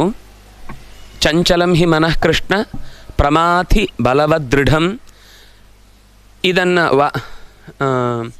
ತಸ್ಯಾಹಂ ನಿಗ್ರಹಂ ಮನ್ಯೆ ವಾಯೋರಿವ ಸುದುಷ್ಕರಂ. ಗಾಳಿಯನ್ನು ಹಿಡಿದಂತೆ ಮನಸ್ಸನ್ನು ಹಿಡಿಯುವುದು ತುಂಬ ಕಷ್ಟ ಅಂತ. ಅರ್ಜುನನ ಪ್ರಶ್ನೆಯಲ್ಲಿ ಇದ್ದದ್ದು ಚಂಚಲಂ ಹಿ ಮನಃ ಕೃಷ್ಣ ಅಂತ. ಆದರೆ ಕೃಷ್ಣ ಅದನ್ನು ತುಂಬ ಸರಳ ಮಾಡ್ತಾ ಹೇಳ್ತಾನೆ, ಮನೋ ದುರ್ನಿಗ್ರಹಂ ಚಲಂ. ಅಲ್ಲಿ ಚಂಚಲ ಇದ್ದದ್ದನ್ನು ತೆಗೆದುಬಿಟ್ಟ, ಛಲ ಮಾತ್ರ ಹೇಳಿದೆ. ನೀನು ಹೇಳಿದ ಪ್ರಶ್ನೆಯಲ್ಲಿ ಸರಿ ಇದೆ, ಆದರೆ ನಿಗ್ರಹಿಸ್ಲಿಕ್ಕೆ ಆಗುವುದಿಲ್ಲ ಅಂತ ಸುದುಷ್ಕರ ಶಬ್ದ ಹಾಕಿದೆಯಲ್ವ, ಅದಿಲ್ಲ, ಅಷ್ಟು ಚಂಚಲ ಅಲ್ಲ. ಆದರೆ ಹೌದು, ನೀನು ಹೇಳಿದ ಹಾಗೆ ಪಕ್ಕ ಕೈಗೆ ಒಪ್ಪುವಂಥದ್ದಲ್ಲ. ಅದಕ್ಕೇನು ಮಾಡಬೇಕು? ಅದು ಯಾಕೆಂದರೆ ಪ್ರಮಾಥಿ ಆ ವಿಷಯ ಕೃಷ್ಣ ಒಪ್ಪಿಕೊಂಡಿದ್ದಾನೆ, ಅದು ಚೆನ್ನಾಗಿ ನಮ್ಮನ್ನು ದಾರಿ ತಪ್ಪಿಸತ್ತೆ ಅಂತ. ಯಾವುದೋ ಒಂದರ ಕಡೆಗೆ ಆಸೆಯನ್ನು ಹೊರಳಿಸಿ ತನಗೆ ಬೇಕಾಗೋದು ಅಲ್ಲಿದೆ, ಆದರೆ ಇದನ್ನು ಬೇಕು ಅಂತ ಹೇಳುವ ಮೂಲಕ ಅಲ್ಲಿ ತನಕ ಹೋಗುವಂತೆ ಮಾಡಿ ಮತ್ತೆ ಇನ್ನೊಂದು ಮುಖವನ್ನು ತೋರಿಸತ್ತೆ ಮನಸ್ಸು. ಅದಕ್ಕೆ ಅಭ್ಯಾಸೇನ ತು ಕೌಂತೆಯ ವೈರಾಗ್ಯೇಣ ಚ ಗೃಹ್ಯತೆ. ನಿರಂತರ ಮತ್ತೆ ಮತ್ತೆ ನಮ್ಮ ಮನಸ್ಸಿಗೆ ಅದನ್ನು 5ನೇ ಅಧ್ಯಾಯದಲ್ಲಿ ಹೇಳುವಾಗ ಶನೈರುಪರಮೇತ್ ಬುದ್ಧಿಯ ಧೃತಿ ಗೃಹೀತಯ ಒಂದೇ ಸರ್ತಿ ಇದ್ದಕ್ಕಿದ್ದಂತೆ ಮನಸ್ಸನ್ನು ನಾಳೆಯಿಂದ ಎಲ್ಲ ಉಪವಾಸ ಮಾಡಿ ಕೂತು ಎಲ್ಲ ಬಿಟ್ಟು ಬಿಡ್ತೇನೆ ಅಂತಂದರೆ ಅದು ಮತ್ತೆ ನೈರಾಶ್ಯವಾದದ ಅರ್ಜುನನದ್ದೇ ಇನ್ನೊಂದು ದಾರಿಯಾಗುತ್ತೆ. ಅಲ್ಲೇ ಇರಬೇಕು, ಈಸಬೇಕು, ಇದ್ದು ಜಯಿಸಬೇಕು, ಅದರ ಜೊತೆಗೇ ಬಾಳ್ತಾ ಅದನ್ನು ಎದುರಿಸುವಂತಹ ಶಕ್ತಿಯನ್ನು ಪಡ್ಕೊಳ್ಬೇಕು ಅಂತ ಅನ್ನೋದನ್ನು ಕೃಷ್ಣ ಹೇಳಲಿಕ್ಕೋಸ್ಕರನೇ ಯುದ್ಧದಲ್ಲಿ ಇದ್ದು ನಿನ್ನ ವೈರಾಗ್ಯ ತೋರಿಸು ಹೊರತು ಯುದ್ಧದಿಂದ ಓಡಿ ನಿನ್ನ ವೈರಾಗ್ಯಕ್ಕೆ ಅರ್ಥವಿಲ್ಲ. ಯಾಕೆಂದರೆ ನೀನು ಕ್ಷತ್ರಿಯ. ನೀನು ಈ ಮಾತನ್ನು ಯುದ್ಧದಲ್ಲಿ ಯಾರೋ ಒಬ್ಬ ವ್ಯಾಪಾರಿಯನ್ನು ತಂದು ನಿಲ್ಲಿಸಿ ಅವನು ಯುದ್ಧ ಮಾಡುವುದಿಲ್ಲ ಅಂತಂದರೆ ಅವನಿಗೆ ನೀವು ಹಿಂದೆ ಹೋಗು ಅಂತ ಹೇಳೋದು ಸರಿ ಇದೆ. ಆದರೆ ನೀನು ಕ್ಷತ್ರ ಧರ್ಮದಲ್ಲಿ ಇದ್ದು ಈ ಕೆಲಸ ಮಾಡಲಿಕ್ಕೆ ನಿನಗೆ ಸ್ವಲ್ಪವೂ ಅರ್ಹತೆ ಇಲ್ಲ ಅನ್ನೋದನ್ನು ಎಚ್ಚರಿಸಲಿಕ್ಕೋಸ್ಕರ ಮತ್ತೆ ಮತ್ತೆ ನಮ್ಮ ಮನಸ್ಸನ್ನು ನಾವು ಯಾವ ಕೆಲಸಕ್ಕೋಸ್ಕರ ಜೋಡಿಸಬೇಕು ಅದನ್ನು ಅಭ್ಯಾಸದಲ್ಲಿ ತೊಡಗಿಸಬೇಕು. ಅಭ್ಯಾಸ ಏನಂತ ಕೌಂತೆಯ ವೈರಾಗ್ಯೇಣ ಚ ಗೃಹ್ಯತೆ. ಇದೇನು ವೈರಾಗ್ಯ? ನಾವು ಎಲ್ಲ ಬೇಕು ಅಂತ ಬಂದರೆ ನೀವು ವೈರಾಗ್ಯ ಹೇಳ್ತೀರಲ್ವ. ಅಂದರೆ ವೈರಾಗ್ಯ ಅಂದರೆ ತನ್ನ ಸ್ಥಾನದಿಂದ ಜವಾಬ್ದಾರಿಯಿಂದ ತಪ್ಪಿಸಿಕೊಂಡು ಓಡುವುದು ಅಂತ ಅರ್ಥ ಅಲ್ಲ. ಹೆಂಡತಿ ಮಕ್ಕಳನ್ನೆಲ್ಲ ಬಿಟ್ಟು ಕಾಡು ಸೇರುವುದು ಅಂತ ಅರ್ಥ ಅಲ್ಲ. ಯಾಕೆಂದರೆ ಅಲ್ಲಿಯೂ ಕೂಡ ಅದಾಂತಸ್ಯ ಕುತೋವನೆ, ಅಲ್ಲಿಯೂ ಮತ್ತೆ ಅವನು ಹೋದಾಗ ಹೆಂಡತಿ ಮಕ್ಕಳೇ ನೆನಪಾದರೆ ಅವನು ಇಲ್ಲಿಂದ ಓಡಿ ಹೋಗಿದ್ದ ಕರ್ತವ್ಯ ಇಲ್ಲ ಆಗುತ್ತೆ. ಆದರೆ ಯಾರು ಇಲ್ಲೇ ಇದ್ದರೂ ತನ್ನ ಎಲ್ಲವನ್ನೂ ಕೂಡ ಇದು ಎಷ್ಟು ಮಿತಿಯಲ್ಲಿ ಇಟ್ಕೊಳ್ಬೇಕು ಅಂತ ಗೊತ್ತಿದ್ರೆ ಅದಂತಸ್ಯ ಕುತೋಬನೆ, ಅಲ್ಲಿ ಅದು ಮತ್ತೆ ಬೇಕಾಗಿಲ್ಲ, ಮನೆಯಲ್ಲೇ ಇದ್ದರೂ ಕೂಡ ಅವನು ಸುಖವಾಗಿರ್ತಾನೆ. ಹಾಗಾದರೆ ವೈರಾಗ್ಯ ಅಂದರೆ ಏನು? ಎಲ್ಲದರ ಜೊತೆಗಿದ್ದು ಅದರ ಮಿತಿಯನ್ನು ಅರ್ಥ ಮಾಡಿಕೊಂಡು ನಮಗೆ ಮನಸ್ಸು ಏನು ಮಾಡುತ್ತೆ ಅಂದರೆ ಅದರ ಬಗ್ಗೆ ತನ್ನದೇ ಆದ ಒಂದು ದೊಡ್ಡ ಕಲ್ಪನೆಯನ್ನಿಟ್ಟುಕೊಂಡು ಅಂಥ ಸುಖವೇ ಬೇಕು, ಹಾಗೇ ಇರಬೇಕು. ಆದರೆ ರಿಯಾಲಿಟಿ ಹಾಗಿರುವುದಿಲ್ಲ. ಈ ಮಕ್ಕಳೆಲ್ಲ ಸಾಮಾನ್ಯ ಹೊರಗಿನ ಈ ಜಾಹೀರಾತುಗಳನ್ನು ನೋಡಿ ಜಾಹೀರಾತಿನಲ್ಲಿ ಎಲ್ಲವೂ ಸುಖಾಂತವೇ ಕಾಣ್ತಾ ಇರುತ್ತೆ. ಮತ್ತೆ ಮತ್ತೆ ಮತ್ತೆ ಮತ್ತೆ ಒಳ್ಳೆ ಬೆಡ್ ಇರಬೇಕು, ಮನೆಯಲ್ಲಿ ಒಳ್ಳೆ 24 ಗಂಟೆ ಉರಿಯುವಂತಹ ಚಂದದ ಬೆಳಕಿನ ವ್ಯವಸ್ಥೆ ಇರಬೇಕು. ಅಥವಾ ಯಾವುದನ್ನೇ ತಗೊಳ್ಳಿ, ನಮಗೆ ತಿನ್ನುವ ಪದಾರ್ಥ ಇರ್ಬೋದು, ಉಡುವ ಪದಾರ್ಥ ಇರ್ಬೋದು, ತೊಡುವ ಪದಾರ್ಥ ಇರ್ಬೋದು, ವಸ್ತುಗಳು ಮನೆಯಲ್ಲಿ ಬಳಸುವಂಥದ್ದು ಇರ್ಬೋದು, ಅದೆಲ್ಲವೂ ಸುಖಮಯವಾಗಿ ಇರಬೇಕು ಅಂತ ಹೇಳಿ ಹೇಳಿ ಹೇಳಿ ಹೇಳಿ ಮನಸ್ಸೇನಂತ ತಗೊಂಡಿರುತ್ತೆ ಅಂದರೆ ಒಂದು ಸಣ್ಣ ಅವ್ಯವಸ್ಥೆಯನ್ನು ಕೂಡ ಸ್ವೀಕರಿಸಲಿಕ್ಕೆ ಹೆದರುತ್ತೆ. ಆದರೆ ನಿಜ ಅದಲ್ಲ ಅಂತ ಯಾವಾಗ ಅವನು ತನ್ನ ದುಡಿಮೆಯಿಂದ ಕೈ ಹಾಕಿ ಬದುಕಲಿಕ್ಕೆ ಶುರು ಮಾಡ್ತಾನೋ, ತಂದೆಯ ದುಡ್ಡು ಅಥವಾ ಯಾವುದೋ ಒಂದು ಮಠದಲ್ಲಿದ್ದಾಗ ನಮ್ಗೆ ಆ ವಸ್ತುವಿನ ಬಗ್ಗೆ ಬೆಲೆ ಗೊತ್ತಿರುವುದಿಲ್ಲ. ಅಲ್ಲಿ ಎಲ್ಲರೂ ಮಾಡ್ತಾರೆ ಅಂತ ನಾವು ಮಾಡ್ತಾ ಇರ್ತೇವೆ. ಆದರೆ ಅದು ನಿಜವಾಗಿ ನಾನೇ ಬೆವರು ಸುರಿಸಿ ಹರಿಸಿ ಅದನ್ನು ಒಂದು ಸಂಪತ್ತಿನ ವ್ಯವಸ್ಥೆಯನ್ನು ಜೋಡಿಸಿ ಲೆಕ್ಕಾಚಾರ ಕೊಟ್ಟು ಮಾತಾಡ್ತೇನೆ ಅಂತಂದಾಗ ನಂಗೆ ಗೊತ್ತಾಗುತ್ತೆ ಒಂದು ಸಣ್ಣ ವಸ್ತುವನ್ನು ನಾನು ಬಳಸುವಾಗಲೂ ಎಷ್ಟು ಕಷ್ಟ ಇದೆ ಅಂತ. ವೈರಾಗ್ಯ ಅಂದರೆ ಒಂದು ವಸ್ತುವಿನ ನಿಜವಾದ ಮಿತಿ ಮತ್ತು ಅದರ ಉಪಯೋಗ ನನಗೆ ಎಷ್ಟಾಗುತ್ತೆ, ನಾನು ಅದನ್ನು ದುರುಪಯೋಗ ಪಡಿಸಿಕೊಂಡ್ರೆ ಏನು ತೊಂದರೆ ಆಗುತ್ತೆ, ಇದನ್ನು ತಿಳ್ಕೊಂಡ್ರೆ ಮನಸ್ಸು ತನ್ನಿಂದ ತಾನೇ ಹಿಂದಕ್ಕೆ ಸರಿಯುತ್ತೆ. ಮನಸ್ಸಿಗೀಗ ಗೊತ್ತಿಲ್ಲ. ಸಂಕಲ್ಪ ವಿಕಲ್ಪಾತ್ಮಕಂ ಮನಃ ಬುದ್ಧಿ ಅಧ್ಯವಸಾನಾಯ. ಬೇಕು ಬೇಕು ಬೇಕು ಹೇಳುತ್ತೆ, ಯಾಕೆ ಬೇಕು ಗೊತ್ತಿಲ್ಲ. ಬೇಡ ಬೇಡ ಬೇಡ ಹೇಳುತ್ತೆ, ಯಾಕೆ ಬೇಡ ಗೊತ್ತಿಲ್ಲ. ಯಾಕೆ ಬೇಕು ಯಾಕೆ ಬೇಡ ಅಂತ ವಿಮರ್ಶೆ ಮಾಡಿ ನಿಶ್ಚಯ ಮಾಡಿದರೆ ಅದು ಬುದ್ಧಿ. ಅದರಿಂದಾಗಿ ಮನಸ್ಸು ಯಾವತ್ತೂ ಕೂಡ ವಿಮರ್ಶೆ ಮಾಡದೆ ನಿರ್ಧಾರ ತಗೊಳ್ಳುತ್ತಲ್ವ, ಅದನ್ನು ಬುದ್ಧಿಯ ಕಡೆಗೆ ತಿರುಗಿಸಬೇಕು. ತಿರುಗಿಸಿದರೆ ಆವಾಗ ಅಭ್ಯಾಸ ಅಂದರೆ ಅದೇ ಮತ್ತೆ ಮತ್ತೆ ಅದನ್ನು ವಿಮರ್ಶೆ ಮಾಡಿ, ಇದು ಬೇಕು ಯಾಕೆ ಬೇಡ ಯಾಕೆ, ಬೇಕು ಅಂತಂದಾಗ ಏನು ಲಾಭ ಇದೆ, ಅದು ದೂರದೃಷ್ಟಿಯಿಂದ ದೊಡ್ಡ ಲಾಭ ಕೊಡುತ್ತೋ ಅಥವಾ ಈ ಕ್ಷಣಕ್ಕೆ ಒಂದು ತಾತ್ಕಾಲಿಕ ಸುಖ ಕೊಡುತ್ತೋ, ಇಷ್ಟು ಯೋಚನೆ ಮಾಡಿ. ಯಾಕೆಂದರೆ ಈ ಇಡೀ ಗೀತೆಯಲ್ಲಿ ಕೃಷ್ಣನ ಮಾತುಗಳನ್ನು ನಾವು ನಮ್ಮನ್ನು ಹೇಗೆ ಅನಲೈಸ್ ಮಾಡುವುದು ಅಂತ ಹೇಳುವುದೇ 17-18ನೇ ಅಧ್ಯಾಯ ಪೂರ್ತಿ. ಸಾತ್ವಿಕ ಕರ್ಮ ಯಾವುದು, ರಾಜಸ ಕರ್ಮ ಯಾವುದು, ತಾಮಸ ಕರ್ಮ ಯಾವುದು, ಸಾತ್ವಿಕ ಯಜ್ಞ ಯಾವುದು, ರಾಜಸ ಯಜ್ಞ ಯಾವುದು, ತಾಮಸ ಯಜ್ಞ ಯಾವುದು, ಹೀಗೆ ಹೇಳ್ತಾ ನನ್ನಲ್ಲೇ ತಿಳ್ಕೊಳ್ಬೇಕು ಅಂತ ಅನ್ನುವ ಆಸೆ ಇದೆ ಅಂತಂದರೆ ನನ್ನಲ್ಲಿ ಸತ್ವ ಜಾಗೃತವಾಗಿದೆ ಅಂತ. ಬೇಕು ಬೇಕು ತಿಳ್ಕೊಳ್ಬೇಕಲ್ಲ, ಬರೀ ಬೇಕು ಬೇಕು ಬೇಕು ಅಂತ ಇದೆ ಅಂದರೆ ಅದು ರಾಜಸ ಅಂತ. ಏನೂ ಬೇಡ ಅಂತ ಅನಿಸ್ತಾ ಇದ್ದರೆ ನನ್ನಲ್ಲಿ ತಾಮಸ ಪ್ರವೃತ್ತಿ ಅನ್ನೋದು ಉದ್ಬುದ್ಧವಾಗಿದೆ ಅಂತ ಅರ್ಥ. ಈ ಹೆಜ್ಜೆಯನ್ನು ಯೋಚನೆ ಮಾಡಿಕೊಂಡು ನಾನೊಬ್ಬ ಸ್ಪೆಕ್ಟೇಟರ್ ಆಗಿ ಬದುಕಿದರೆ ಮಾತ್ರ ಮನಸ್ಸನ್ನು ನಾವು ಚೆನ್ನಾಗಿ ಅದನ್ನು ನಿರ್ಲಿಪ್ತವಾಗಿಟ್ಟುಕೊಂಡು ನಮ್ಮ ಹತೋಟಿಯಲ್ಲಿ ಇಟ್ಕೊಳ್ಳಿಕ್ಕೆ ಬರುತ್ತೆ. ಯಾವಾಗ ನಾನು ಸ್ಪೆಕ್ಟೇಟರ್ ಆಗೋದನ್ನು ಮರೆತು ಬಿಡ್ತೇನೋ ಆವಾಗ ಎಲ್ಲದರ ಬಗ್ಗೆ ಆಸಕ್ತಿ ಮನಸ್ಸು ಮತ್ತೆ ಮತ್ತೆ ಬೇಕು ಬೇಕು ಅಂತ ಬಯಸ್ತಾ ಇರುತ್ತೆ. ಅದನ್ನು ಪಡ್ಕೊಳ್ಳುವ ಹಠಕ್ಕೆ ಬಿದ್ದೇ ಬೀಳುತ್ತೆ. ಇನ್ನೊಂದು ಪ್ರಶ್ನೆ, ಸ್ತ್ರೀಯರು ಯಾಕೆ ಓದಬಾರದು? ಓದಬಾರದು ಎಲ್ಲಿ ಹೇಳಿದ್ದಾರೆ ಅಂತ ಅನ್ನೋದು ನನಗೆ ಗೊತ್ತಾಗಲಿಲ್ಲ. ಆದರೂ ಅವರೇ ಮನಸ್ಸಲ್ಲಿ ಇಟ್ಕೊಂಡಿದ್ದಾರೆ ಅಂದರೆ ಇಷ್ಟು ಹೇಳ್ಬೋದು. ಸ್ತ್ರೀ ಶೂದ್ರ ಬ್ರಹ್ಮ ಬಂಧೂನಾಂ ತ್ರಯೀನ ಶ್ರುತಿಗೋಚರ ಇತಿ ಭಾರತಮಾಖ್ಯಾನಂ ಕೃಪಯಾ ಮುನಿನೋದಿತಂ ಅನ್ನೋದು ಭಾಗವತದಲ್ಲಿ ಬಂದ ಸ್ಪಷ್ಟ ಮಾತು.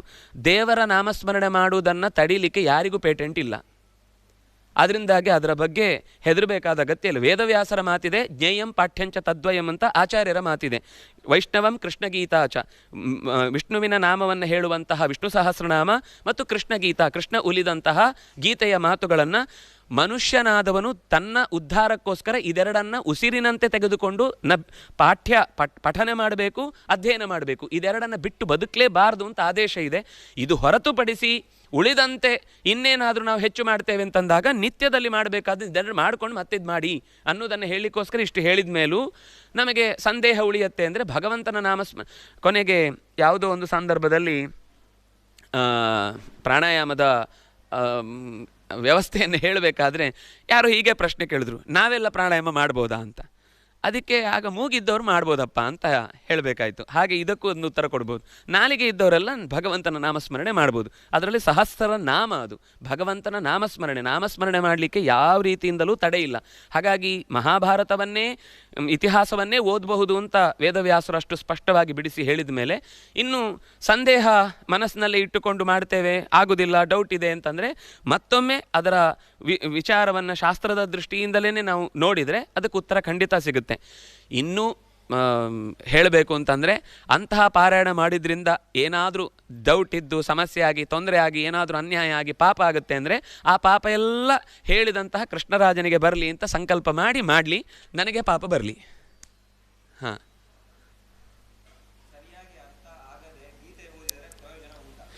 ಗೀತೆಯನ್ನು ಅರ್ಥ ತಿಳಿಯದೆ ಓದುವುದರಿಂದ ಲಾಭ ಇದೆಯೇ ಅನ್ನೋದು ಪ್ರಶ್ನೆ. ಖಂಡಿತ ಕನಿಷ್ಠ ಪಕ್ಷ ಮೊದಲು ಓದ್ಲಿಕ್ಕೆ ಬಂದರೆ ಮುಂದೊಂದು ದಿವಸ ಅದನ್ನು ಅಭ್ಯಾಸ ಮಾಡಿ ಆ ಶಬ್ದದ ಬಗ್ಗೆ ನಿಧಾನಕ್ಕೆ ಪ್ರಯತ್ನ ಮಾಡಿದಾಗ ಕಲೀಲಿಕ್ಕೆ ಖಂಡಿತ ಅನುಕೂಲ ಆಗುತ್ತೆ.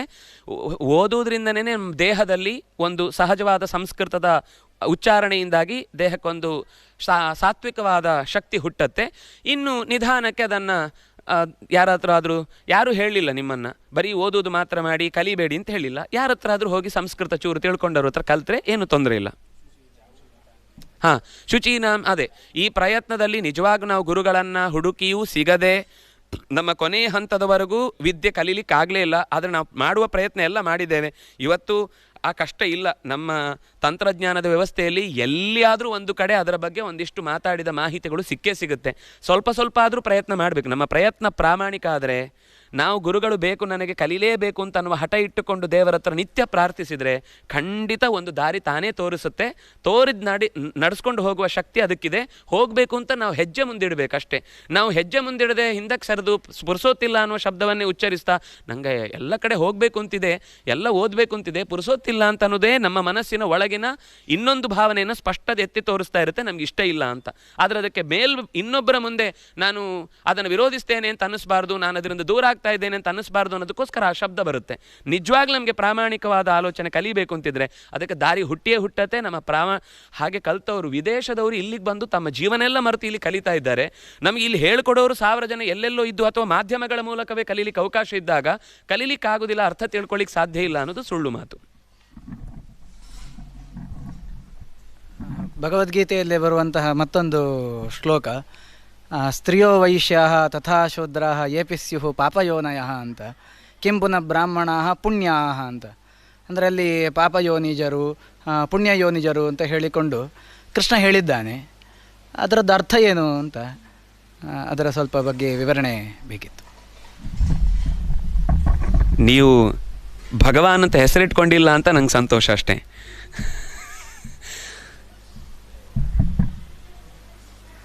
ಅರೆಬರೆ ಸಂಸ್ಕೃತವನ್ನು ತಿಳಿದು ಆಕ್ಷೇಪ ಮಾಡಿದವರ ಪರಿಸ್ಥಿತಿ. ಯಾಕೆಂದರೆ ಆಸ್ತಿ ಇದ್ದವನು ಆಸ್ತಿಕ ಅಂತ ಹೇಳೋರ ಸಮಾಜದಲ್ಲಿ ನಾವಿದ್ದೇವೆ, ಅನಿವಾರ್ಯ ಇದು. ಆದರೆ ಅಲ್ಲಿ ಬಂದ ಪ್ರಶ್ನೆಯನ್ನು ಹಿಂದಿನಿಂದ ಜೋಡಿಸಿಕೊಂಡು ಬಂದರೆ ಸಹಜವಾಗಿ ಗೊತ್ತಾಗುವ ಸಂಗತಿ, ಸ್ತ್ರೀಯೋ ವೈಶ್ಯ ತಥಾ ಶೂದ್ರಾಃ ಯೇ ಅಪಿ ಸ್ಯುಃ ಪಾಪಯೋನಯಃ. ಅಕಸ್ಮಾತ್ತಾಗಿ ಕೆಲವು, ಈಗ ಅಲ್ಲಿ ಸ್ತ್ರೀಯರನ್ನು ಪಾಪಯೋನಿಗಳು ಉಳಿದವರನ್ನು ಪಾಪಯೋನಿಗಳು ಅಂತ ಹೇಳಿದ್ದಲ್ಲ. ಕೆಲವು ಸಂದರ್ಭದಲ್ಲಿ, ಈಗ ಶಿಖಂಡಿನಿಯ ಕಥೆಯಲ್ಲಿ ಬಂದಾಗ ಶಿಖಂಡಿಯಾದ ತುಂಬುರು ಅನ್ನುವಂತಹ ಒಬ್ಬ ಕುಬೇರನ ಸ್ಥೂಣಾಕರಣ ಅಂತ ಅವನಿಗೆ ಇನ್ನೊಂದು ಹೆಸರಿದೆ. ಅವನು ಆಕೆಗೆ ತನ್ನ ದೇಹವನ್ನು ಕೊಟ್ಟ. ಅವನು ಹೆಣ್ಣಾಗಿ ಬಿಟ್ಟ. ಅವನು ಹೆಣ್ಣಾಗಿದ್ದು ವಸ್ತುತಃ ಹೆಣ್ಣು ಅಂತ ಶರೀರವನ್ನು ಸಹಾಯಕ್ಕೆ ತೆಗೆದುಕೊಂಡದ್ದು. ಆದರೆ ಅದರಲ್ಲಿ ಒಂದು ತಪ್ಪು ಯೋಚನೆ ಇತ್ತು.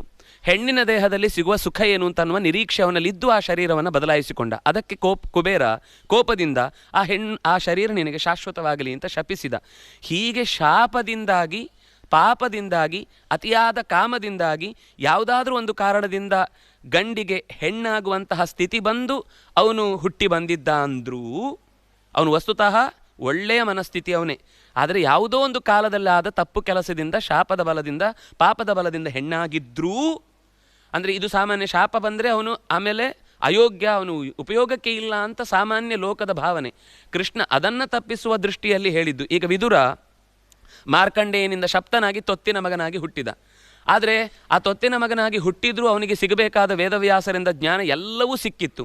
ಆದರೆ ವೈದಿಕವಾದ ಚಿಂತನೆಯನ್ನು ಕೊಡಬೇಕು ಅಂತಂದಾಗ ಮಾತ್ರ ಸನತ್ ಸುಜಾತರನ್ನು ಕರೆದ. ಇದು ಲೋಕದ ವ್ಯವಸ್ಥೆಯನ್ನು, ಗೊತ್ತಿಲ್ಲದೆ ಅಲ್ಲ, ಲೋಕದ ವ್ಯವಸ್ಥೆಯನ್ನು ನಡೆಸಬೇಕು ಅಂತ ಅನ್ನುವ ದೃಷ್ಟಿಯಿಂದ. ಹಾಗಾಗಿ ಯಾರೇ ಆದರೂ ಕೂಡ ಶೂದ್ರಯೋನಯ ಅಪಿ, ಪಾಪದಿಂದಾಗಿ ಅಕಸ್ಮಾತ್ ಶೂದ್ರ ಜನ್ಮವನ್ನು ಅಥವಾ ಸ್ತ್ರೀ ಜನ್ಮವನ್ನು ಪಡೆದು ಬಂದಿದ್ದ ಅಂತಂದರೂ ಅವನಿಗೆ ಭಗವಂತನ ಲೋಕ ಖಂಡಿತ ಸಿಕ್ಕೇ ಸಿಗುತ್ತೆ.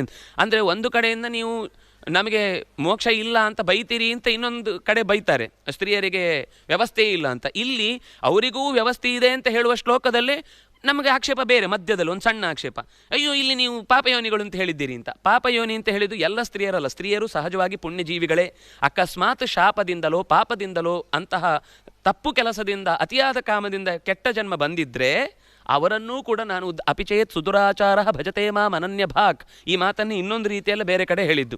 ಅವನು ತಪ್ಪಿ ಅಂತಹ ತಪ್ಪು ವ್ಯವಸ್ಥೆಯ ಒಳಗೆ ಸಿಲುಕಿದ್ದ ಅಂತಂದ್ರು ಅವನಿಗೆ ಪಶ್ಚಾತ್ತಾಪ ಇದೆ, ಆದ್ರಿಂದಾಗ ಅವನನ್ನು ನನ್ನ ಬಳಿಗೆ ಸೇರಿಸಿಕೊಳ್ತೇನೆ. ಹೀಗೆ ಅವರನ್ನು ಪುಣ್ಯಜೀವಿಗಳು ಅಂತ ಹೇಳಿದ್ದಲ್ಲ, ಅವರು ಪುಣ್ಯಕ್ಕೆ ಕಾರಣವಾದ ಕೆಲಸಗಳನ್ನು, ಯಾಕೆಂದರೆ ಜ್ಞಾನ ಅನ್ನೋದು ತುಂಬ ದೊಡ್ಡ ಕೆಲಸ, ಅದನ್ನು ನಡೆಸುವವರಿಗೆ ಇನ್ನು ಪುಣ್ಯ ಇಲ್ಲ ಅಂತ ಅಂದರೆ ನನ್ನ ಬಳಿಗೆ ಬರಲಿಕ್ಕೆ ಅವಕಾಶ ಇಲ್ಲ ಅಂತ ನಾನು ಅವಕಾಶ ಇದೆ ಅಂತ ಬೇರೆ ಹೇಳಬೇಕಾ ಅನ್ನುವ ಮಾತಿಗೋಸ್ಕರ ಆ ಶಬ್ದವನ್ನು ಬಳಸಿದ್ದ ಹೊರತು ಪುಣ್ಯ ಪಾಪ ಜೀವಿಗಳನ್ನು ವ್ಯತ್ಯಾಸ ಮಾಡಿದ್ದಲ್ಲ. ಲೋಕದಲ್ಲಿ ಪಾಪ ಮಾಡಿದವರು ಅಂತ ಕೆಳಕ್ಕೆ ತಳ್ಳಿ ಅವರನ್ನು ಉದ್ಧಾರವೇ ಇಲ್ಲ ಅಂತ ಅಂದುಕೊಂಡವರಿಗೂ ಉದ್ಧಾರ ಇದೆ ಅಂತ ಅನ್ನೋದಕ್ಕೋಸ್ಕರ ಆ ಮಾತು ಬಂದದ್ದೇ ಹೊರತು ಅಲ್ಲಿ ಅವರ ಇಬ್ಬರನ್ನ ಬೈಫರ್ಕೇಶನ್ ಮಾಡಿ ಎಲ್ಲ ಸ್ತ್ರೀಯರು ಹೀಗೆ, ಎಲ್ಲ ಕೆಟ್ಟ ಜನ್ಮದಲ್ಲಿ ಹುಟ್ಟಿದವರು ಹೀಗೆ ಆಗಿರ್ತಾರೆ ಅಂತ ಅನ್ನೋ ಅಭಿಪ್ರಾಯದಲ್ಲಿ ಬಂದ ಮಾತಲ್ಲ ಅದು.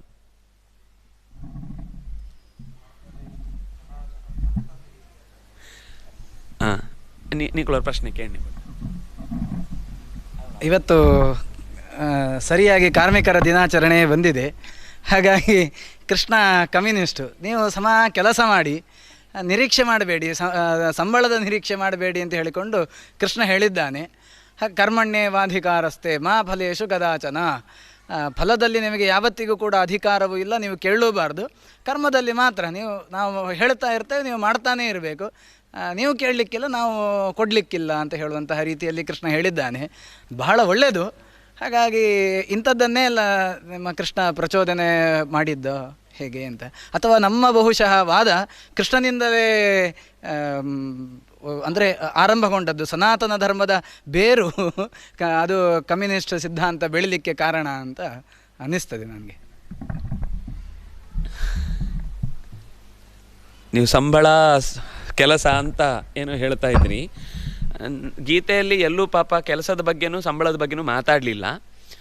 ಅಲ್ಲಿ ಅವನೇನೋ ಬೇರೆ ವಿಷಯವನ್ನು ಹೇಳುವಾಗ ಇದು ಪ್ರಸಂಗದಲ್ಲಿ ಬಂದಿದೆ. ನಮ್ಮ ಸಮಸ್ಯೆ ಇದೆ, ನಮಗೆ ಅದರ ಹಿಂದೆ ಏನೋ ಹೇಳಿರ್ತಾರೆ, ಅದರ ಮುಂದೆ ಏನೋ ಹೇಳಿರ್ತಾರೆ. ಮಾಧ್ಯಮದ ವ್ಯವಸ್ಥೆಯನ್ನು ಹೇಗೆ ಅಂತಂದರೆ ಅವ್ರು ಯಾವುದಾದ್ರೂ ಒಂದು ಸ್ವಲ್ಪ ಪ್ರೊವೋಕ್ ಮಾಡುವ ಮಾತಾಡಿದ್ದಾರೆ ಅಂದರೆ ಅದನ್ನು ಮಾತ್ರ 10 ಸಲ ಹೇಳಿಸಿ ಸಮಾಜದಲ್ಲಿ ಹೀಗೆ ಹೇಳಿದ್ದಾರೆ, ಯಾವ ಕಾಂಟೆಕ್ಸ್ಟ್ ಆ ಪ್ರಸಂಗವನ್ನು ತಗೊಂಡಿದ್ದಾರೆ ಅಂತ ಗೊತ್ತಿಲ್ಲದೆ ಮಾತಾಡುವ ಒಂದು ಪ್ರಶ್ನೆಗಳ ಸುದ್ದಿಜೀವಿಗಳ ಯೋಚನೆಯ ಮಾತಿದು.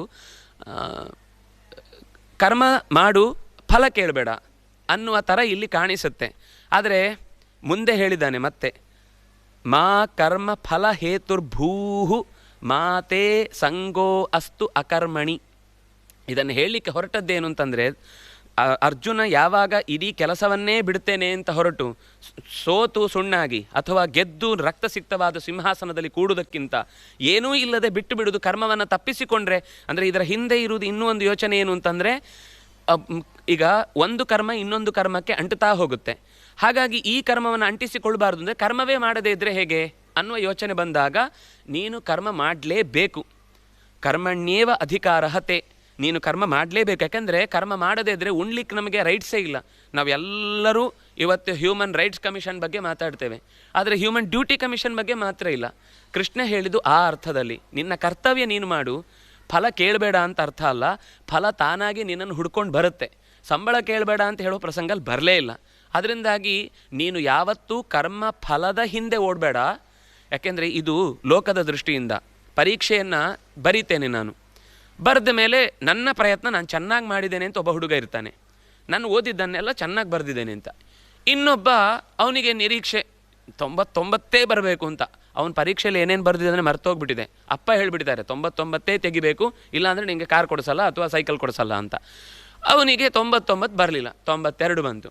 ಅವನಿಗೆ ಅಷ್ಟು ದಿವಸವೂ ವಸ್ತುತಃ ತನ್ನ ಮಿತಿಯ ಬಗ್ಗೆ ಗೊತ್ತಿಲ್ಲ, ಎಷ್ಟು ಬರೆದಿದ್ದೇನೇನು ನೆನಪಿಲ್ಲ, ಇದಕ್ಕೆಲ್ಲ ಸರಿ ಉತ್ತರಣ ಅಂತ ಯೋಚನೆಯೂ ಮಾಡಲಿಲ್ಲ.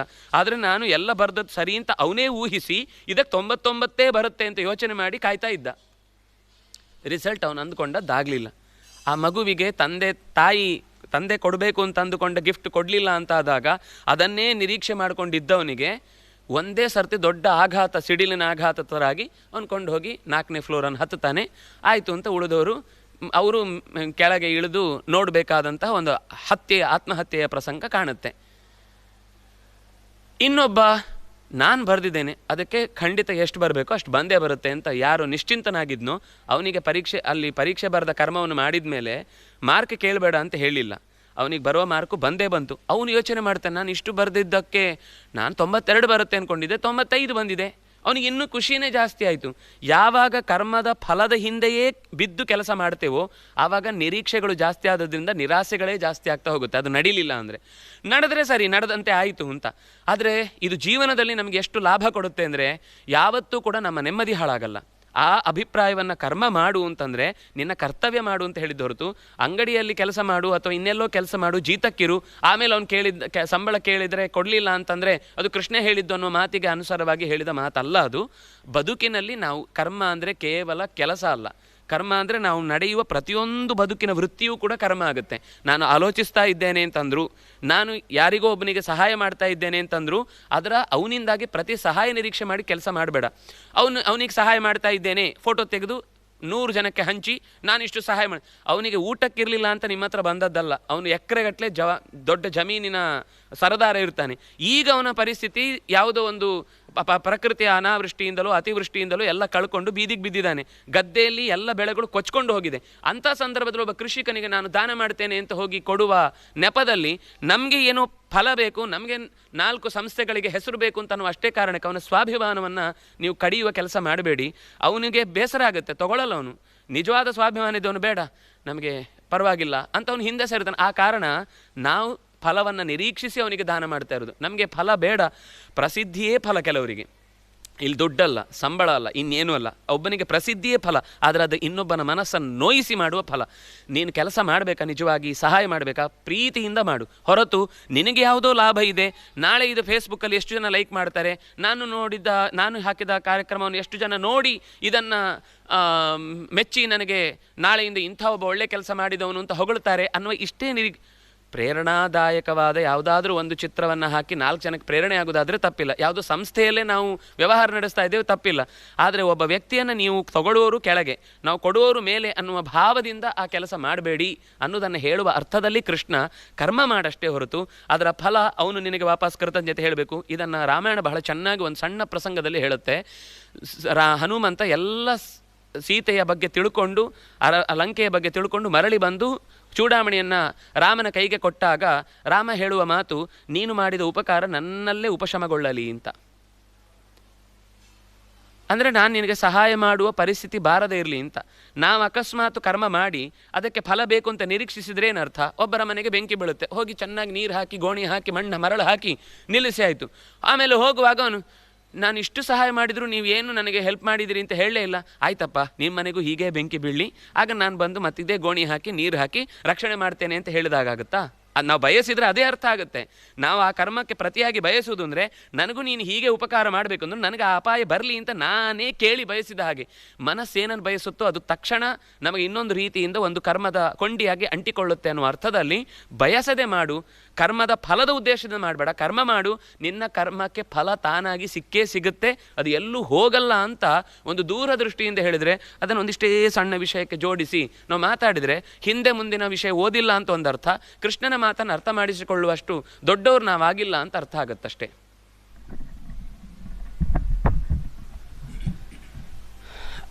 ಇನ್ನು ಕೃಷ್ಣನ ಗೀತೆಯಲ್ಲಿ 3ನೇ ಅಧ್ಯಾಯದಲ್ಲಿ ಕರ್ಮಯೋಗ, ಮತ್ತು ಜ್ಞಾನಯೋಗ, ಮತ್ತು ಕರ್ಮ ಸನ್ಯಾಸ, ಅನಂತರದಲ್ಲಿ ಹೀಗೆ ಮುಂದುವರಿತದೆ. ಇದರಲ್ಲಿ 2 ಪ್ರಶ್ನೆಗಳು. ಒಂದು, ನೀವು ಕರ್ಮಯೋಗವನ್ನು ನೋಡಿದಾಗ ಕರ್ಮವೇ ಗ್ರೇಟು. ಕರ್ಮಣೇ ವಹಿ ಸಂಸಿದ್ಧಿ ಆಸ್ಥಿತ ಜನಕಾದಯ ಅಪೂರ್ಯಮಾಣಂ ಅಚಲ ಸಶಾಂತಿ ಮಾಪ್ನೋತಿ ನ ಕಾಮಿ ಅಂತ ಹೇಳಿಕೊಂಡು ಕರ್ಮವೇ ಅಲ್ಟಿಮೇಟ್, ಕರ್ಮಕ್ಕಿಂತ ಮಿಗಿಲಾದಂತಹ ಒಂದು ವ್ಯವಸ್ಥೆ ಮತ್ತೊಂದಿಲ್ಲ ಅಂತ ಹೇಳಿ ಕರ್ಮವನ್ನು ತುಂಬ ಎತ್ತರದಲ್ಲಿ ಇಡ್ತಾರೆ. ಕರ್ಮದಿಂದಲೇ ಮೋಕ್ಷ ಅಂತ ಆಯಿತು ಅಂತ ಹೇಳಿ ನಾನು ಪೂರ್ತಿ ಕರ್ಮ ಮಾಡಿದೆ, ಆನಂತರದಲ್ಲಿ ಮತ್ತೆ ಇಲ್ಲ, ಕರ್ಮದಿಂದ ಏನೋ ಪ್ರಯೋಜನ ಇಲ್ಲ, ನಹಿ ಜ್ಞಾನೇನ ಸದೃಶಂ ಪವಿತ್ರಮಿಹ ವಿದ್ಯತೆ ಅಂತ ಹೇಳಿ ಮತ್ತೆ ಪುನಃ ಜ್ಞಾನವೇ ದೊಡ್ಡದು. ಈಗ ಕರ್ಮಯೋಗಿಯನ್ನು ನಾವು ಕರ್ಮಯೋಗಿ ಕೃಷ್ಣ ಹೇಳಿದ್ದಾನೆ, ಕರ್ಮಯೋಗಿ ಬಹಳ ಎತ್ತರದವ ಅಂತ ಹೇಳಿ ಕರ್ಮಯೋಗಿಯನ್ನು ನಾವು ಸನ್ಮಾನ ಮಾಡಿದೆವು. ಇಲ್ಲ, ಕೃಷ್ಣ ಹೇಳಿದ ಮತ್ತೆ ಜ್ಞಾನದಿಂದಲೇ ಕರ್ಮ ಪ್ರಯೋಜನ ಇಲ್ಲ ಅಂತ, ಮತ್ತು ಪುನಃ ಜ್ಞಾನ ಅಂತ. ಮತ್ತು ಪುನಃ ಇದು ಜ್ಞಾನ ಏನಿಲ್ಲ ಭಕ್ತಿಯ ಲಭ್ಯಸ್ತನನ್ಯ ಅಂತ, ಭಕ್ತಿಯಿಂದಲೇ ಆಗುವಂಥದ್ದು, ಜ್ಞಾನವೂ ಪ್ರಯೋಜನ ಇಲ್ಲ ಅಂತ. ಅಂದರೆ ಒಂದು ಏನು ಕೇಳಿದರೆ, ನಾವು ಈ ಶ್ಲೋಕಗಳನ್ನು ಇಟ್ಟುಕೊಂಡು ಇವರನ್ನೇ ನಾವು ಹೆಚ್ಚು ಸನ್ಮಾನ ಮಾಡ್ತೇವೆ, ಅಥವಾ ಈ ಮಾರ್ಗದಿಂದಲೇ ನಮಗೆ ಮೋಕ್ಷ ಆಗ್ತದೆ ಅಂತ ಹೇಳಿ ನಾವು ಪ್ರಯತ್ನ ಮಾಡ್ತೇವೆ. ಅಥವಾ ಕೃಷ್ಣ ಹಾಗಾದರೆ ಅವನು ಒಂದೊಂದು ಸಂದರ್ಭದಲ್ಲಿ ನೀವು ಇದನ್ನು ಪೂಜೆ ಮಾಡಿ, ನೀವು ಅದನ್ನು ಪೂಜೆ ಮಾಡಿ, ನಿಮ್ಮ ದೇವರಿದ ಇದು ಎಲ್ಲರದ್ದು ಒಟ್ಟು ದೇವರು, ಎಲ್ಲರೂ ದೊಡ್ಡವರೇ, ಯಾರು ಅದರಲ್ಲಿ ಮೇಲೆ ಕೆಳಗೆ ಕರ್ಮಯೋಗಿಯೂ ದೊಡ್ಡವನೇ, ಆ ಕಡೆ ಜ್ಞಾನಯೋಗಿಯೂ ದೊಡ್ಡವನೇ, ಈ ಕಡೆ ಭಕ್ತಿಯವನು ದೊಡ್ಡವನೇ, ಎಲ್ಲರೂ ಒಂದೇ, ಯಾರಲ್ಲೂ ಭೇದ ಇಲ್ಲ ಅಂತ ಹೇಳುವಂಥ ರೀತಿಯಲ್ಲಿ ಕೃಷ್ಣ ಮಾತನಾಡಿದ್ದ ಅಂತ ಕಾಣ್ತದೆ. ಅಥವಾ ಅದರಲ್ಲಿ ಏನಾದರೂ ವ್ಯತ್ಯಾಸಗಳು, ಹಂತಗಳಿವೆಯಾ, ಅದರಲ್ಲಿ ಹಯರಾರ್ಕಿ ಇದೆಯಾ ಅಂತ ಹೇಳಿ ಪ್ರಶ್ನೆ. ಅದೇ ಅಂದರೆ ಒಂದು ಇದು ಹಯರಾರ್ಕಿಕಲ್ ಆದಂತಹ ವ್ಯವಸ್ಥೆ ಇದೆಯೋ ಅಥವಾ ಇಲ್ಲ ಅಂತ ಹೇಳಿದರೆ ನಾವು ಗೌರವಿಸಬೇಕು ಅಂತಾದಂತಹ ಸಂದರ್ಭದಲ್ಲಿ ಕರ್ಮಯೋಗಿಯನ್ನೇ ಗೌರವಿಸುವಂಥದ್ದು. ಅದರಲ್ಲಿ ಮೇಲೆ ಕೆಳಗೆ ಯಾರು, ಕರ್ಮಯೋಗಿ ಶ್ರೇಷ್ಠನು, ಜ್ಞಾನಯೋಗಿ ಶ್ರೇಷ್ಠನು ಅಥವಾ ಭಕ್ತಿಯೋಗಿ ಶ್ರೇಷ್ಠನು ಅಂತ ಹೇಳೋದಕ್ಕೆ. ಲೋಕದ ವ್ಯವಸ್ಥೆಯನ್ನು ಸ್ವಲ್ಪ ಸೂಕ್ಷ್ಮವಾಗಿ ಗಮನಿಸಿದರೆ ಎಲ್ಲ ಥರದವರು ಇದ್ದಾರೆ. ಕರ್ಮದ ದಾರಿಯಲ್ಲೇ ನಡೆಯುವವರು ಇದ್ದಾರೆ, ಜ್ಞಾನದ ದಾರಿಯನ್ನೇ ಹೆಚ್ಚು ಆಶ್ರಯಿಸುವವರು ಇದ್ದಾರೆ. ಇನ್ನು ಭಕ್ತಿಯೋಗ ಅಂತ ಅನ್ನೋದನ್ನು ಮತ್ತೆ ನೋಡೋಣ, ಅದನ್ನು ಆಮೇಲೆ ಉಪಯೋಗಿಸೋಣ. ಸಾಂಖ್ಯಯೋಗೋ ಪೃಥಗ್ ಬಾಲಾ ಪ್ರವದಂತಿನ ಪಂಡಿತಾ ಉಭಯೋ ಏಕಮಪ್ಯಾಸ್ಥಿತ ಸಮ್ಯಕ್ ಉಭಯೋರ್ವಿಂದತೆ ಫಲಂ. ಜನಕನ ಬಗ್ಗೆ ಹೇಳುವಾಗ ಕರ್ಮಣೈವ ಹಿ ಸಂಸಿದ್ಧಿಂ ಅಂತ ಹೇಳಿದ. ಯಾಜ್ಞವಲ್ಕ್ಯಾದಿಗಳ ಬಗ್ಗೆ ಮಾತಾಡುವಾಗ ಜ್ಞಾನೀತ್ವಾತ್ಮೈವ ಮೇಮತಂ. ಇದು ದೊಡ್ಡ ಪ್ರಶ್ನೆ. ಜ್ಞಾನ ಮಾರ್ಗವನ್ನು ನೀವು ದೊಡ್ಡದು ಅಂತ ಹೇಳಿದ್ರಿ, ಜ್ಞಾನಿ ದೊಡ್ಡವನು, ಕರ್ಮ ಮಾರ್ಗ ದೊಡ್ಡವನು, ಕರ್ಮದ ಮಾರ್ಗದಲ್ಲಿ ಹೋದವನು ದೊಡ್ಡವನು ಅಂತ ಹೇಳ್ತೀರಿ, ಕರ್ಮ ದೊಡ್ಡದು ಅಂತ. ಆದರೆ ಎರಡೂ ದೊಡ್ಡದೇ. ಅದಕ್ಕೆ ಕೃಷ್ಣ ಅಲ್ಲಿ ಹೇಳಿದ್ದು ಉಭಯೋರ್ ವಿಂದತೆ ಫಲಂ, ಒಂದೇ ಫಲವನ್ನು ಉಣ್ಣುವುದು. ಅವನೂ ತನ್ನ ಆತ್ಮದ ಸುಖವನ್ನು ಅನುಭವಿಸ್ತಾನೆ, ಇವನೂ ತನ್ನ ಆತ್ಮದ ಸುಖವನ್ನು ಅನುಭವಿಸ್ತಾನೆ. ಇದರಲ್ಲಿ ಜ್ಞಾನಯೋಗಿ ದೊಡ್ಡವನೋ ಕರ್ಮಯೋಗಿ ದೊಡ್ಡವನೋ ಕೇಳಿದರೆ ಹೇಳಲಿಕ್ಕೆ ಬರುವುದಿಲ್ಲ. ಯಾಕೆಂದರೆ ಜನಕ ಕರ್ಮಯೋಗಿ ಆದರೂ ಅವನಿಗಿಂತ ಕೆಳಗೆ ಇದ್ದ ಯಾರೋ ಒಬ್ಬ ಜ್ಞಾನಯೋಗಿಗಿಂತ ಅವನು ದೊಡ್ಡವನೇ. ಆದರೆ ಒಂದು ವಿಷಯ, ಕರ್ಮಯೋಗಿಗೆ ಜ್ಞಾನ ಇಲ್ಲ ಅಂತ ಅರ್ಥ ಅಲ್ಲ, ಜ್ಞಾನಯೋಗಿಗೆ ಕರ್ಮ ಇಲ್ಲ ಅಂತ ಅರ್ಥ ಅಲ್ಲ. ಜ್ಞಾನಿ ತ್ವಾತ್ಮೈವ ಮೇಮತಂ ಅನ್ನುವ ಮಾತು ಕೃಷ್ಣ ಹೇಳಿದ್ದು ಕೂಡ ಕರ್ಮ ಮಾಡುವವನಿಗೂ ಜ್ಞಾನ ಇದ್ದದ್ರಿಂದಲೇ ಆ ಮಾತು ಬಂತು. ಅಂದರೆ ಯೋಗ್ಯತೆ ಹೈರಾರ್ಕಿಯ ದೃಷ್ಟಿಯಿಂದ ಹೇಳಿದರೆ ಕರ್ಮಯೋಗಿಯಲ್ಲಿ ಒಬ್ಬ ಶ್ರೇಷ್ಠನಾದವನು ಇರ್ಬೋದು, ಜ್ಞಾನಯೋಗಿಯಲ್ಲಿ ಒಬ್ಬ ಸಾಮಾನ್ಯ ಮಟ್ಟದಲ್ಲಿಯೂ ಇರ್ತಾನೆ. ಆದರೆ ಪಡಿಬೇಕು ಅಂದರೆ, ಮೋಕ್ಷ ಪಡೀಬೇಕು ಅಂದರೆ ಕರ್ಮಣ ಜ್ಞಾನ ಮಾತನೋತಿ. ಹಾಗಾದರೆ ಕರ್ಮಯೋಗಿ ಮತ್ತು ಜ್ಞಾನಯೋಗಿ ಅಂತ ಎರಡು ವಿಭಾಗ ಏನು ಮಾಡಿದ್ರಿ? ಇಷ್ಟು ಅರ್ಥ. ಜ್ಞಾನ ಇಬ್ಬರಿಗೂ ಬೇಕು, ಕರ್ಮ ಇಬ್ಬರಿಗೂ ಬೇಕು. ಕರ್ಮಜ್ಞಾನ ಎರಡು ಒಂದನ್ನು ಬಿಟ್ಟು ರಥ ಹೋಗಲಿಕ್ಕೆ ಸಾಧ್ಯವೇ ಇಲ್ಲ. ಯಾರಲ್ಲಿ ಕರ್ಮ ಜಾಸ್ತಿ ಇದ್ದು, ಅಂದರೆ ಕರ್ಮದ ಪ್ರವೃತ್ತಿ ಜಾಸ್ತಿ ಇದ್ದು, ಆ ಕರ್ಮ ಮಾಡುವುದು ಹೇಗೆ ಅಂತ ಗೊತ್ತಿರುವುದಕ್ಕೆ ಬೇಕಾದ ಸಂಗತಿಯನ್ನು ತಿಳ್ಕೊಂಡಿದ್ರೆ ಅವನು ಕರ್ಮಯೋಗಿ. ಜ್ಞಾನವನ್ನು ಚೆನ್ನಾಗಿ ತಿಳಿದು ಆ ಜ್ಞಾನದಿಂದ ಏನು ತಿಳಿದಿದ್ದಾನೋ ಅದನ್ನು ಏನು ಮಾಡಬೇಕು ಅಂತ ತಿಳಿದು ಅದನ್ನು ಮಾಡುವಷ್ಟೇ ವಿಷಯಕ್ಕೆ ಅವನು ತನ್ನನ್ನು ತೊಡಗಿಸಿಕೊಂಡಿದ್ದಾನೆ ಅಂದರೆ ಅವನು ಜ್ಞಾನಯೋಗಿ. ಯಾಕೆಂದರೆ ಕರ್ಮ ಏನು ಮಾಡಬೇಕು ಅಂತ ಗೊತ್ತಿಲ್ಲದೆ ಕರ್ಮಯೋಗಿ ಆಗೋದು ಸಾಧ್ಯವೇ ಇಲ್ಲ. ಜ್ಞಾನ ತಿಳಿದ ಮೇಲೆ ಅದನ್ನು ಮಾಡದೆ ಸುಮ್ಮನೆ ಹೇಳ್ತಾನೆ ಅಂದರೆ ಅವನು ಉಪಯೋಗ ಇಲ್ಲ. ಹಾಗಾಗಿ ಜ್ಞಾನಿಗೆ ಕರ್ಮದ ಅಗತ್ಯ ಇದೆ, ಕರ್ಮಕ್ಕೆ ಜ್ಞಾನದ ಅಗತ್ಯ ಇದೆ. ಇದೆರಡರ ಅರ್ಥ ಇಷ್ಟೇ. ಅದರಲ್ಲಿ ಮೇಲು ಕೀಳು ಅನ್ನೋದಕ್ಕಿಂತ ಹೆಚ್ಚು ಕರ್ಮ ಮಾಡುವವನಲ್ಲಿ ಪ್ರವೃತ್ತಿ ಹೆಚ್ಚು ಸಮಾಜಮುಖಿಯಾಗಿರ್ತಾನೆ, ಅಥವಾ ರಾಷ್ಟ್ರ ನೋಡಿಕೊಳ್ಳುವವನಂತಾದರೆ ಕ್ಷಾತ್ರಮುಖಿಯಾಗಿರ್ತಾನೆ. ಜ್ಞಾನಯೋಗಿ ಅಂತಂದಾಗ ಲೋಕಕ್ಕೆ ಹಿತವಾದ ಕೆಲಸವನ್ನು ಮಾಡ್ತಾನೆ, ಆದರೆ ಅದಕ್ಕಿಂತ ಹೆಚ್ಚು ತನ್ನ ಸೇವೆಯನ್ನು ಅಧ್ಯಾಪನದ ಮೂಲಕ ಸಲ್ಲಿಸ್ತಾನೆ ಹೊರತು ತೋಳು ಹಿಡಿದು ಬ್ರಟ್ಟೆ ಹಿಡಿದು ಇನ್ನೊಬ್ಬರನ್ನು ಪ್ರಶ್ನಿಸಿ ನೀನು ಮಾಡೋದು ತಪ್ಪು ಅಂತ ಆಕ್ಷೇಪಗಳಿಗೆ ಉತ್ತರ ಕೊಡ್ತಾ ಕೂಡುವುದಿಲ್ಲ ಅವನು. ಹಾಗಾಗಿ ಕರ್ಮಯೋಗ ಜ್ಞಾನಯೋಗ ಎರಡೂ ಕೂಡ ಅಗತ್ಯವೇ. ಅದಕ್ಕೆ ನಾನು ಮೊದಲೇ ಹೇಳಿದ್ದು, ಲೋಕದಲ್ಲಿ ಭಿನ್ನ ಭಿನ್ನವಾದ, ಯಾಕೆಂದರೆ ಒಂದು ದೇಶಕ್ಕೆ ಜ್ಞಾನವೂ ಬೇಕು, ವಿಸ್ಡಮ್ಮು ಬೇಕು, ಪ್ರೊಟೆಕ್ಷನ್ನು ಬೇಕು, ಪ್ರೊಡಕ್ಷನ್ನು ಬೇಕು, ಸರ್ವೀಸು ಬೇಕು. ಸರ್ವೀಸ್ ಇದ್ದವನು ಶ್ರೇಷ್ಠನೋ ಜ್ಞಾನ ಇದ್ದವನು ಶ್ರೇಷ್ಠನೋ ಕೇಳಿದ್ರೆ ಸರ್ವೀಸೇ ಇಲ್ಲ ಅಂತಾದರೆ ಈ ಜ್ಞಾನ ಪ್ರೊಟೆಕ್ಷನ್ ಮೂರು ಇದ್ದರೂ ಕೂಡ ಈ ಮೂವರು ನಿಲ್ಲಿಕ್ಕೆ ಸಾಧ್ಯ ಇಲ್ಲ. ಅಥವಾ ವಿಸ್ಡಮ್ ಇಲ್ಲ ಅಂತ ಆದರೆ ಇವರು ಸರ್ವಿಸ್ ಹೆಂಗೆ ಕೊಡ್ತಾರೆ, ಇವರು ಪ್ರೊಡಕ್ಷನ್ ಹೆಂಗೆ ಮಾಡ್ತಾರೆ, ಇವರು ಪ್ರೊಟೆಕ್ಷನ್ ಹೆಂಗೆ ಕೊಡ್ತಾರೆ? ಪ್ರೊಟೆಕ್ಷನೇ ಇಲ್ಲ. ಜ್ಞಾನ ಉಳಿಯುವುದು ಹೇಗೆ? ವ್ಯಾಪಾರ ಮಾಡಿದ್ದನ್ನು ಸಂಬಂಧಿಸಿದ ರಕ್ಷಿಸುವುದು ಹೇಗೆ? ಸರ್ವಿಸಿಗೆ ಬೆಂಬಲ ಹೇಗೆ ಸಿಗುತ್ತೆ? ಅಥವಾ ಉತ್ಪತ್ತಿಯೇ ಇಲ್ಲ. ಇವನು ಊಟನೇ ಹಾಕಲಿಲ್ಲ ಅಂದರೆ ಇವರು ಸರ್ವಿಸ್ ಕೊಡೋದು ಹೇಗೆ, ಇವನು ರಕ್ಷಣೆ ಮಾಡೋದು ಹೇಗೆ? ಅಂದರೆ ಒಬ್ಬರನ್ನು ಬಿಟ್ಟು ಒಬ್ಬರು ಬದುಕಲಿಕ್ಕೆ ಸಾಧ್ಯವೇ ಇಲ್ಲ. ಆದರೆ ಅದರಲ್ಲಿ ತಿಳುವಳಿಕೆ ಅನ್ನೋದು ಎಲ್ಲರಿಗೂ ಕಾಮನ್. ಆದರೆ ತಿಳುವಳಿಕೆಯಲ್ಲಿ ಎಲ್ಲರೂ ಕೂಡ ಒಂದೇ ಸರ್ತಿ ಪುಸ್ತಕ ಹಿಡ್ಕೊಂಡು ಓದಿ ಅಧ್ಯಯನ ಮಾಡಿ ಅದು ಮತ್ತೆ ಯಾವಾಗಲೂ ಕೂಡ ಒಂದು ತಿಳುವಳಿಕೆ ಅಂತ ಅನ್ನೋದು ಪುಸ್ತಕದಿಂದಲೇ ಬರಬೇಕು ಅಂತೇನಿಲ್ಲ. ಗುರುಗಳ ಸೇವೆ ಮಾಡೋದ್ರಿಂದನೂ ಎಷ್ಟೋ ಸರ್ತಿ ಅವರು ಹೇಳಿದ ಒಂದು ಜೀವನದ ಸಣ್ಣ ಪ್ರಮೇಯದಿಂದಾಗಿ ಅವನ ಬದುಕೇ ಚೇಂಜ್ ಆಗಿಬಿಡುತ್ತೆ. ಹಾಗಾಗಿ ಗುರು ಸೇವೆ ಅಂತ ಅನ್ನೋದು ಮುಖ್ಯ ಆಗುತ್ತೆ ಅನ್ನೋ ದೃಷ್ಟಿಯಿಂದ ಕರ್ಮ ಬಹಳ ಮುಖ್ಯ ಅಂತ. ಜ್ಞಾನಿಗೂ ಮುಖ್ಯ, ಕರ್ಮಯೋಗಿಗೂ ಮುಖ್ಯ. ಆದರೆ ಜ್ಞಾನಿಯಾದವನು ತಾನು ಏನು ಹೇಳ್ತಾನೋ ಅದರ ಅನುಷ್ಠಾನನೇ ಮಾಡದೆ ಸುಮ್ಮನೆ ಅದನ್ನು ಹೇಳಲಿಕ್ಕೆ ಮಾತ್ರ ಅಂತ ಆದರೆ ಅವನಿಗೂ ಅದು ಫಲ ಕೊಡುವುದಿಲ್ಲ. ಯಾಕೆಂದರೆ ತಾನು ಹೇಳಿದ್ದು ತಾನು ಅನುಭವಿಸುವುದು ಅಂದರೆ ಕರ್ಮವೇ. ಹಾಗಾಗಿ ಅದು ತನ್ನ ಕರ್ಮದ ವ್ಯವಸ್ಥೆಯೊಳಗೆ ಸೇರಿಕೊಂಡ್ರೆ ಮಾತ್ರ ಜ್ಞಾನ ಅನ್ನೋದು, ಆಗ ಅವನು ಜ್ಞಾನಯೋಗಿ ಆಗಲಿಕ್ಕಾಗತ್ತೆ. ಹಾಗಾದರೆ ಈಗ ಒಬ್ಬನೇ ಪಾಠ ಮಾಡುವವನೇ ತನ್ನ ಮಕ್ಕಳನ್ನು ಚೆನ್ನಾಗಿ ರಕ್ಷಣೆ ಮಾಡ್ತಾನೆ ಅನ್ನೋದ್ರಿಂದ ಅವನಲ್ಲಿ ಆ ರಕ್ಷಣೆಯ ಗುಣವೂ ಇದೆ. ತೋಟದಲ್ಲಿ 4 ಬೆಳೆ ಬೆಳೆಸಿ ಬೇಕಾದ ತರಕಾರಿ ಮಾಡ್ಕೊಳ್ತಾನೆ ಅಂದರೆ ಅವನಲ್ಲಿ ಕೃಷಿಕನ ಯೋಚನೆಯೂ ಇದೆ. ತನ್ನ ಹೆಂಡತಿಗೆ ಒಳ್ಳೆಯ ವಸ್ತುಗಳನ್ನು ತಂದು ಕೊಡ್ತಾನೆ ಅಂತನೋ ಒಳ್ಳೆಯ ಪತಿ ಅನ್ನುವ ಪತಿಯ ಧರ್ಮವನ್ನು ಅವನು ಪಾಲಿಸ್ತಾ ಇದ್ದಾನೆ. ಒಬ್ಬನೇ ಒಬ್ಬ ಅಧ್ಯಾಪಕನಾಗ್ತಾನೆ, ಇನ್ನೊಮ್ಮೆ ಪತಿ ಆಗ್ತಾನೆ, ಇನ್ನೊಮ್ಮೆ ಅಪ್ಪ ಆಗ್ತಾನೆ, ಇನ್ನೊಬ್ಬ ಯಾರಿಗೋ ರಕ್ಷಣೆ ನೀಡುವವನಾಗ್ತಾನೆ. ಹಾಗೆ ಒಬ್ಬನಲ್ಲೇ ಅನೇಕ ಮುಖಗಳಿದ್ದ ಹಾಗೆ ಜ್ಞಾನ ಮತ್ತು ಕರ್ಮ ಅನ್ನೋದು 2 ಮುಖ. ಅದರಲ್ಲಿ ಜ್ಞಾನದ ಭಾಗ ಜಾಸ್ತಿ ಇದ್ದಾಗ ಅವನನ್ನು ಪ್ರೊಫೆಸರು ಅಂತ ಕರೆದ್ರು. ಇಲ್ಲ ಅವನು ಮ್ಯಾನೇಜ್ ಮಾಡೋನು ಅಂತಾದರೆ ಅವನು ಮನೆಯಲ್ಲಿ ಮಕ್ಕಳಿಗೆ ಪಾಠ ಮಾಡ್ತಾನೆ, ಆದರೂ ಆಫೀಸಲ್ಲಿ ಮ್ಯಾನೇಜರ್, ಅದರಿಂದಾಗಿ ಅವನನ್ನು ಮ್ಯಾನೇಜರ್ ಅಂತಲೇ ಕರೀತಾರೆ. ಅದರಿಂದಾಗಿ ಧರ್ಮದ ಹೆಚ್ಚಳದಿಂದಾಗಿ, ಆ ಪ್ರವೃತ್ತಿಯ ಹೆಚ್ಚಳದಿಂದಾಗಿ ಜ್ಞಾನಯೋಗಿಯೋ ಕರ್ಮಯೋಗಿಯೋ ಕರೀತಾರೆ. ಇದೆರಡರಲ್ಲೂ ಭಕ್ತಿ ಅನ್ನೋದು ಸಮಾನ. ಭಕ್ತ್ಯಾ ಲಭ್ಯಸ್ತು ಅನನ್ಯ ಅಂತ ಹೇಳಿದ್ದು ಜ್ಞಾನಯೋಗಿಗೂ ಭಕ್ತಿ ಮುಖ್ಯ, ಕರ್ಮಯೋಗಿಗೂ ಭಕ್ತಿ ಮುಖ್ಯ. ನನ್ನಕ್ಕಿಂತ ಹಿರಿದಾದ ಒಂದು ವಸ್ತು ಇದೆ, ಅದಕ್ಕೆ ನಾನು ಶರಣಾಗಿ ಈ ಕರ್ತವ್ಯ ಮಾಡ್ತಾ ಇದ್ದೇನೆ ಅಂತ ಜ್ಞಾನವನ್ನಾಗಲಿ ಕರ್ಮವನ್ನಾಗಲಿ ಅವನು ಭಗವಂತನಿಗೆ ಒಪ್ಪಿಸಲಿಲ್ಲ ಅಂದರೆ ಅವನಿಗೆ ಎರಡೂ ಲಾಭ ಅಂದರೆ ಅವನ ಹತ್ರ ಇದ್ದರೂ ಅದರ ಲಾಭವನ್ನು ಪಡ್ಕೊಳ್ಳಿಕ್ಕೆ ಸೋಲ್ತಾನೆ. ಹಾಗಾಗಿ ಭಕ್ತಿ ಯೋಗ ಅನ್ನೋದೊಂದು ಪ್ರತ್ಯೇಕ ಯೋಗ ಅಲ್ಲ.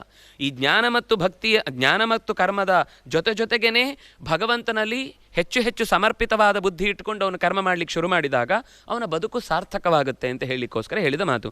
ಹಾಗೆ ಗಾನಯೋಗ ಅಂತಲೂ ಹೇಳ್ತಾರೆ. ಅದರ ಅಭಿಪ್ರಾಯ ಕೂಡ ಭಕ್ತಿಯಲ್ಲೇ ಸೇರುತ್ತೆ. ಮತ್ತು ಗಾನದಲ್ಲೂ ಕೂಡ ಅವನು ತಿಳಿದು ಹಾಡಿದರೆ ಮಾತ್ರ ಭಕ್ತಿ ಬರುತ್ತೆ. ಗಾನ ಹಾಡುವಾಗ ಸುಮ್ಮನೆ ಹಾಡ್ತಾ ಇದ್ದಾನೆ, ಎಲ್ಲೆಲ್ಲೋ ಕಟ್ಟು ಮಾಡ್ತಾನೆ, ಮಾಧವ ಮಧುಸೂದನಬಾರೋ ಅಂತ ಅರ್ಥ ಗೊತ್ತಿಲ್ಲದೆ ಹೇಳಿದರೆ ಉಳಿದವರಿಗೆ ಅಪಹಾಸ್ಯ ಅಂತ ಅನಿಸುತ್ತೆ. ಏನು ಇವನು ಸರಿ ತಿಳ್ಕೊಳ್ಳದೆ ಬೈತಾನೆ.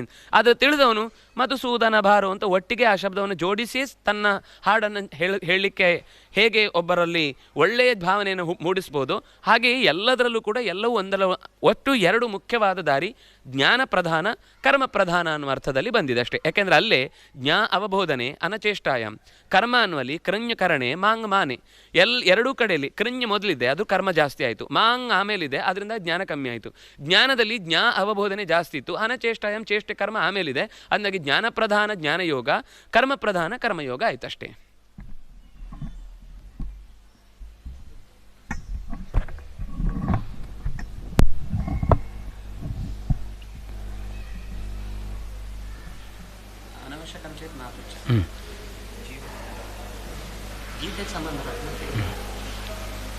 ಜನ್ಮದಲ್ಲಿರುವ ಸಂತತಿ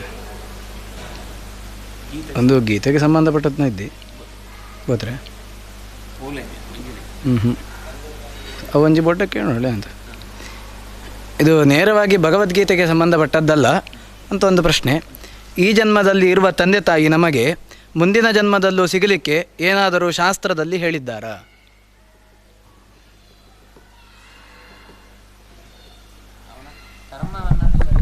ಇರುತ್ತಷ್ಟೆ. ಶಾಸ್ತ್ರದಲ್ಲಿ ಹೀಗೆ ನಾವು ಮತ್ತೆ ಮುಂದಿನ ಜನ್ಮದಲ್ಲೇ ಅದೇ ಹೆಂಡತಿ, ಅದೇ ಗಂಡ, ಅದೇ ತಂದೆ, ಅದೇ ತಮ್ಮ, ಅದೇ ತಾಯಿ, ಅದೇ ತಂಗಿ ಹೀಗೆ ಸಿಗಬೇಕು ಅಂತ ಹಠ ಮಾಡಿ ಪಡೆಯುವುದು ಅಸಾಧ್ಯ.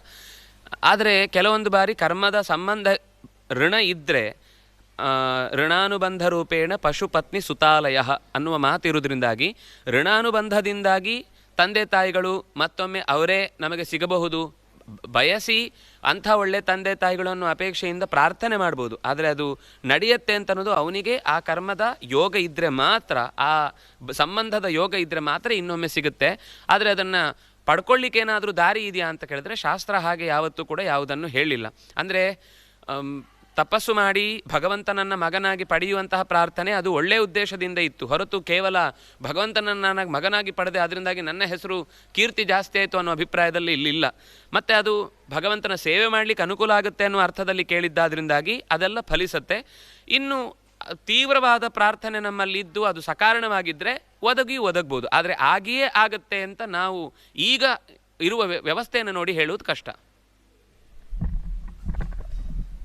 ಇನ್ನೊಂದು 2 ಪ್ರಶ್ನೆಗಳು ಬಂದಿವೆ, ಅದಕ್ಕೆ ಬಹುಶಃ ನಾನು ಅಂದ್ಕೊಳ್ತೇನೆ ಉತ್ತರ ತಿಳಿಸಿ ಆಗಿದೆ ಅಂತ. How Gita explains to control our mind and practice to change from inside. ಹೇಗೆ ನಮ್ಮ ಅಂತರಂಗದ ಬದಲಾವಣೆ ಮಾಡಿಕೊಳ್ಬೇಕು ಮತ್ತು ಮನಸ್ಸಿನ ಕಂಟ್ರೋಲನ್ನು ಮಾಡಿಕೊಳ್ಬೇಕು ಅಂತ, ಅದನ್ನು ಅಭ್ಯಾಸೇನ ಕೌಂತೆಯ ಅಂತ ಹೇಳಿ ಅಲ್ಲಿ ವಿವರಣೆ ಮಾಡಿ ಆಗಿದೆ. ಮತ್ತೊಂದು, can you explain how to control our mind, why it is some time can't do puja meditation with full mind, lots of destruction in mind. ಯಾವ ಕಾರಣದಿಂದಾಗಿ ನಮಗೆ ಭಗವಂತನ ಆರಾಧನೆಯಲ್ಲಿ ತೊಡಗಿಕೊಳ್ಳಿಕ್ಕೆ ಆಗೋದಿಲ್ಲ ಪೂರ್ತಿ ಮನಸ್ಸಿನಿಂದ, ಬೇರೆ ಬೇರೆ ರೀತಿಯಾದಂಥ ಡಿಸ್ಟ್ರಾಕ್ಷನ್ಗಳು, ತೊಂದರೆಗಳು, ಅಡ್ಡಿ ಆತಂಕಗಳು. ಮುಖ್ಯವಾಗಿ ಅದನ್ನೇ ವೈರಾಗ್ಯ ಅನ್ನುವ ಶಬ್ದದಲ್ಲಿ ಹೇಳಿದ್ದು. ನಮಗೆ ಈಗ ಒಂದು ಸಿನಿಮಾ ನೋಡ್ತಾ ಇದ್ದೇವೆ ಅಂತಂದಾಗ ಅದು ಮುಗಿಯೋ ತನಕ ನಾವು ಡಿಸ್ಟ್ರ್ಯಾಕ್ಟ್ ಆಗೋದಿಲ್ಲ. ಯಾಕೆಂದರೆ ಅಲ್ಲಿ ನಮಗೆ ಆಸಕ್ತಿ ಇದೆ. ಇದು ಲೌಕಿಕ ವಿಷಯ ಆಯಿತು. ಅಥವಾ ಇನ್ಯಾವುದೋ ಒಂದು ನಾವು ಚಿತ್ರ ಬರೆಯೋ ವಿಷಯದಲ್ಲಿ, ಅಥವಾ ಎಲ್ಲೋ ಒಂದು ಪದಬಂಧ ಬರಿತಾ ಇದ್ದೇವೆ, ಸುಡೋಕೋ ಮಾಡ್ತಾ ಇದ್ದೇವೆ, ಇನ್ನೇನೋ ನಮಗೆ ಒಂದು ಸಣ್ಣ ವಿಷಯದಲ್ಲೇ ನಾವು ಅದರಲ್ಲಿ ತೊಡಗುವಾಗ ನಮಗದು ತುಂಬ ಆಸಕ್ತಿಯ ಉಳ್ಳ ವಿಷಯ ಆಗಿದ್ದರೆ ನಾವು ಬೇರೆ ಕಡೆ ಮನಸ್ಸು ಹೋಗೋದೇ ಇಲ್ಲ. ಹಾಗೆ ಹೋಗದೇ ಇರಲಿಕ್ಕೆ ಇನ್ನೂ ಒಂದು ಮುಖ್ಯ ಕಾರಣ ಏನು ಆಗಬೇಕಾಗತ್ತೆ ಅಂದರೆ ಆ ವಸ್ತುವಿನ ಬಗ್ಗೆ ಗೌರವ ಇರಬೇಕು, ಆ ವಸ್ತುವಿನ ಬಗ್ಗೆ ಜ್ಞಾನ ಇರಬೇಕು. ಈಗ ಒಬ್ಬ ಅಧ್ಯಾಪಕನ ಮೇಲೆ ಅವ್ರು ಏನೆಲ್ಲ ತಿಳ್ಕೊಂಡಿದ್ದಾರೆ, ಅವರೇನೆಲ್ಲ ತಿಳಿಸ್ತಾರೆ, ಅವ್ರಿಗೆ ಇದೆಲ್ಲ ಗೊತ್ತಿದೆ ಅಂತ ಗೊತ್ತಿದ್ದಾಗ ಸಹಜವಾಗಿ ಅವ್ರ ಮೇಲೆ ಗೌರವ ಬರುತ್ತೆ. ಗೌರವ ಬರಬೇಕು, ಆ ವಸ್ತುವಿನಲ್ಲಿ ಆಸಕ್ತಿ ಇರಬೇಕು. ಹಾಗಿದ್ದಾಗ ಮಾತ್ರ ನಾವು ಮನಸ್ಸನ್ನು ಅದರಲ್ಲಿ ನೆಡ್ಲಿಕ್ಕೆ ಸಾಧ್ಯ ಆಗುತ್ತೆ. ಅದರಿಂದಾಗಿ ತಿಳುವಳಿಕೆ ಬಹಳ ಮುಖ್ಯ ಆಗುತ್ತೆ. ನಾವೇನು ಪೂಜೆ ಮಾಡ್ತಾ ಇದ್ದೇವೆ, ಪೂಜೆಯ ಮಹತ್ವ ಏನು, ನಾವು ಧ್ಯಾನ ಮಾಡ್ತಾ ಇದ್ದೇವೆ, ಧ್ಯಾನದ ಅಗತ್ಯ ಏನು, ಇದೆರಡು ಗೊತ್ತಿದ್ದರೆ ಧ್ಯಾನದಿಂದ ಹಿಂದೆ ಸರಿಯುವುದು ಸಾಧ್ಯ ಇಲ್ಲ. ಡಿಸ್ಟ್ರಾಕ್ಷನ್ ಆಗುತ್ತೆ ಅನ್ನೋದು ಮನುಷ್ಯನ ಸಹಜ ಧರ್ಮ.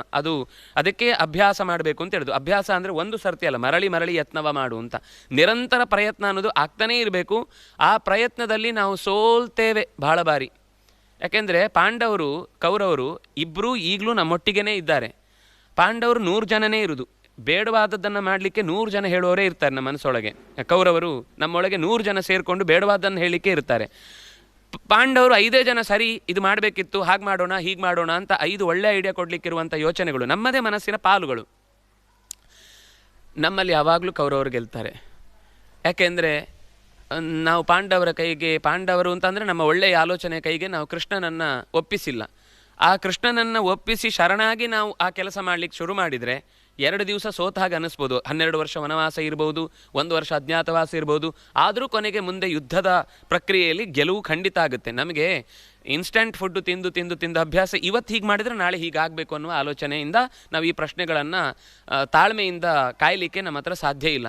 ಆದರೆ ನಿರಂತರವಾದ ಪ್ರಯತ್ನ ಇದ್ದರೆ, ಒಂದು ಗಿಡ ಹಾಕಿದರೆ ಅದು ಹಣ್ಣು ಕೊಡಲಿಕ್ಕೆ ಕನಿಷ್ಠ 5-6 ವರ್ಷ ಕಾಯಬೇಕಾದವರು ನಾವು ಗಿಡ ನೆಟ್ಟರೆ ನಮಗೆ ಹಣ್ಣು ಕೊಡುತ್ತಾ ಅಂತ ಅಲ್ಲಿ ಕೇಳ್ತೇವೆ.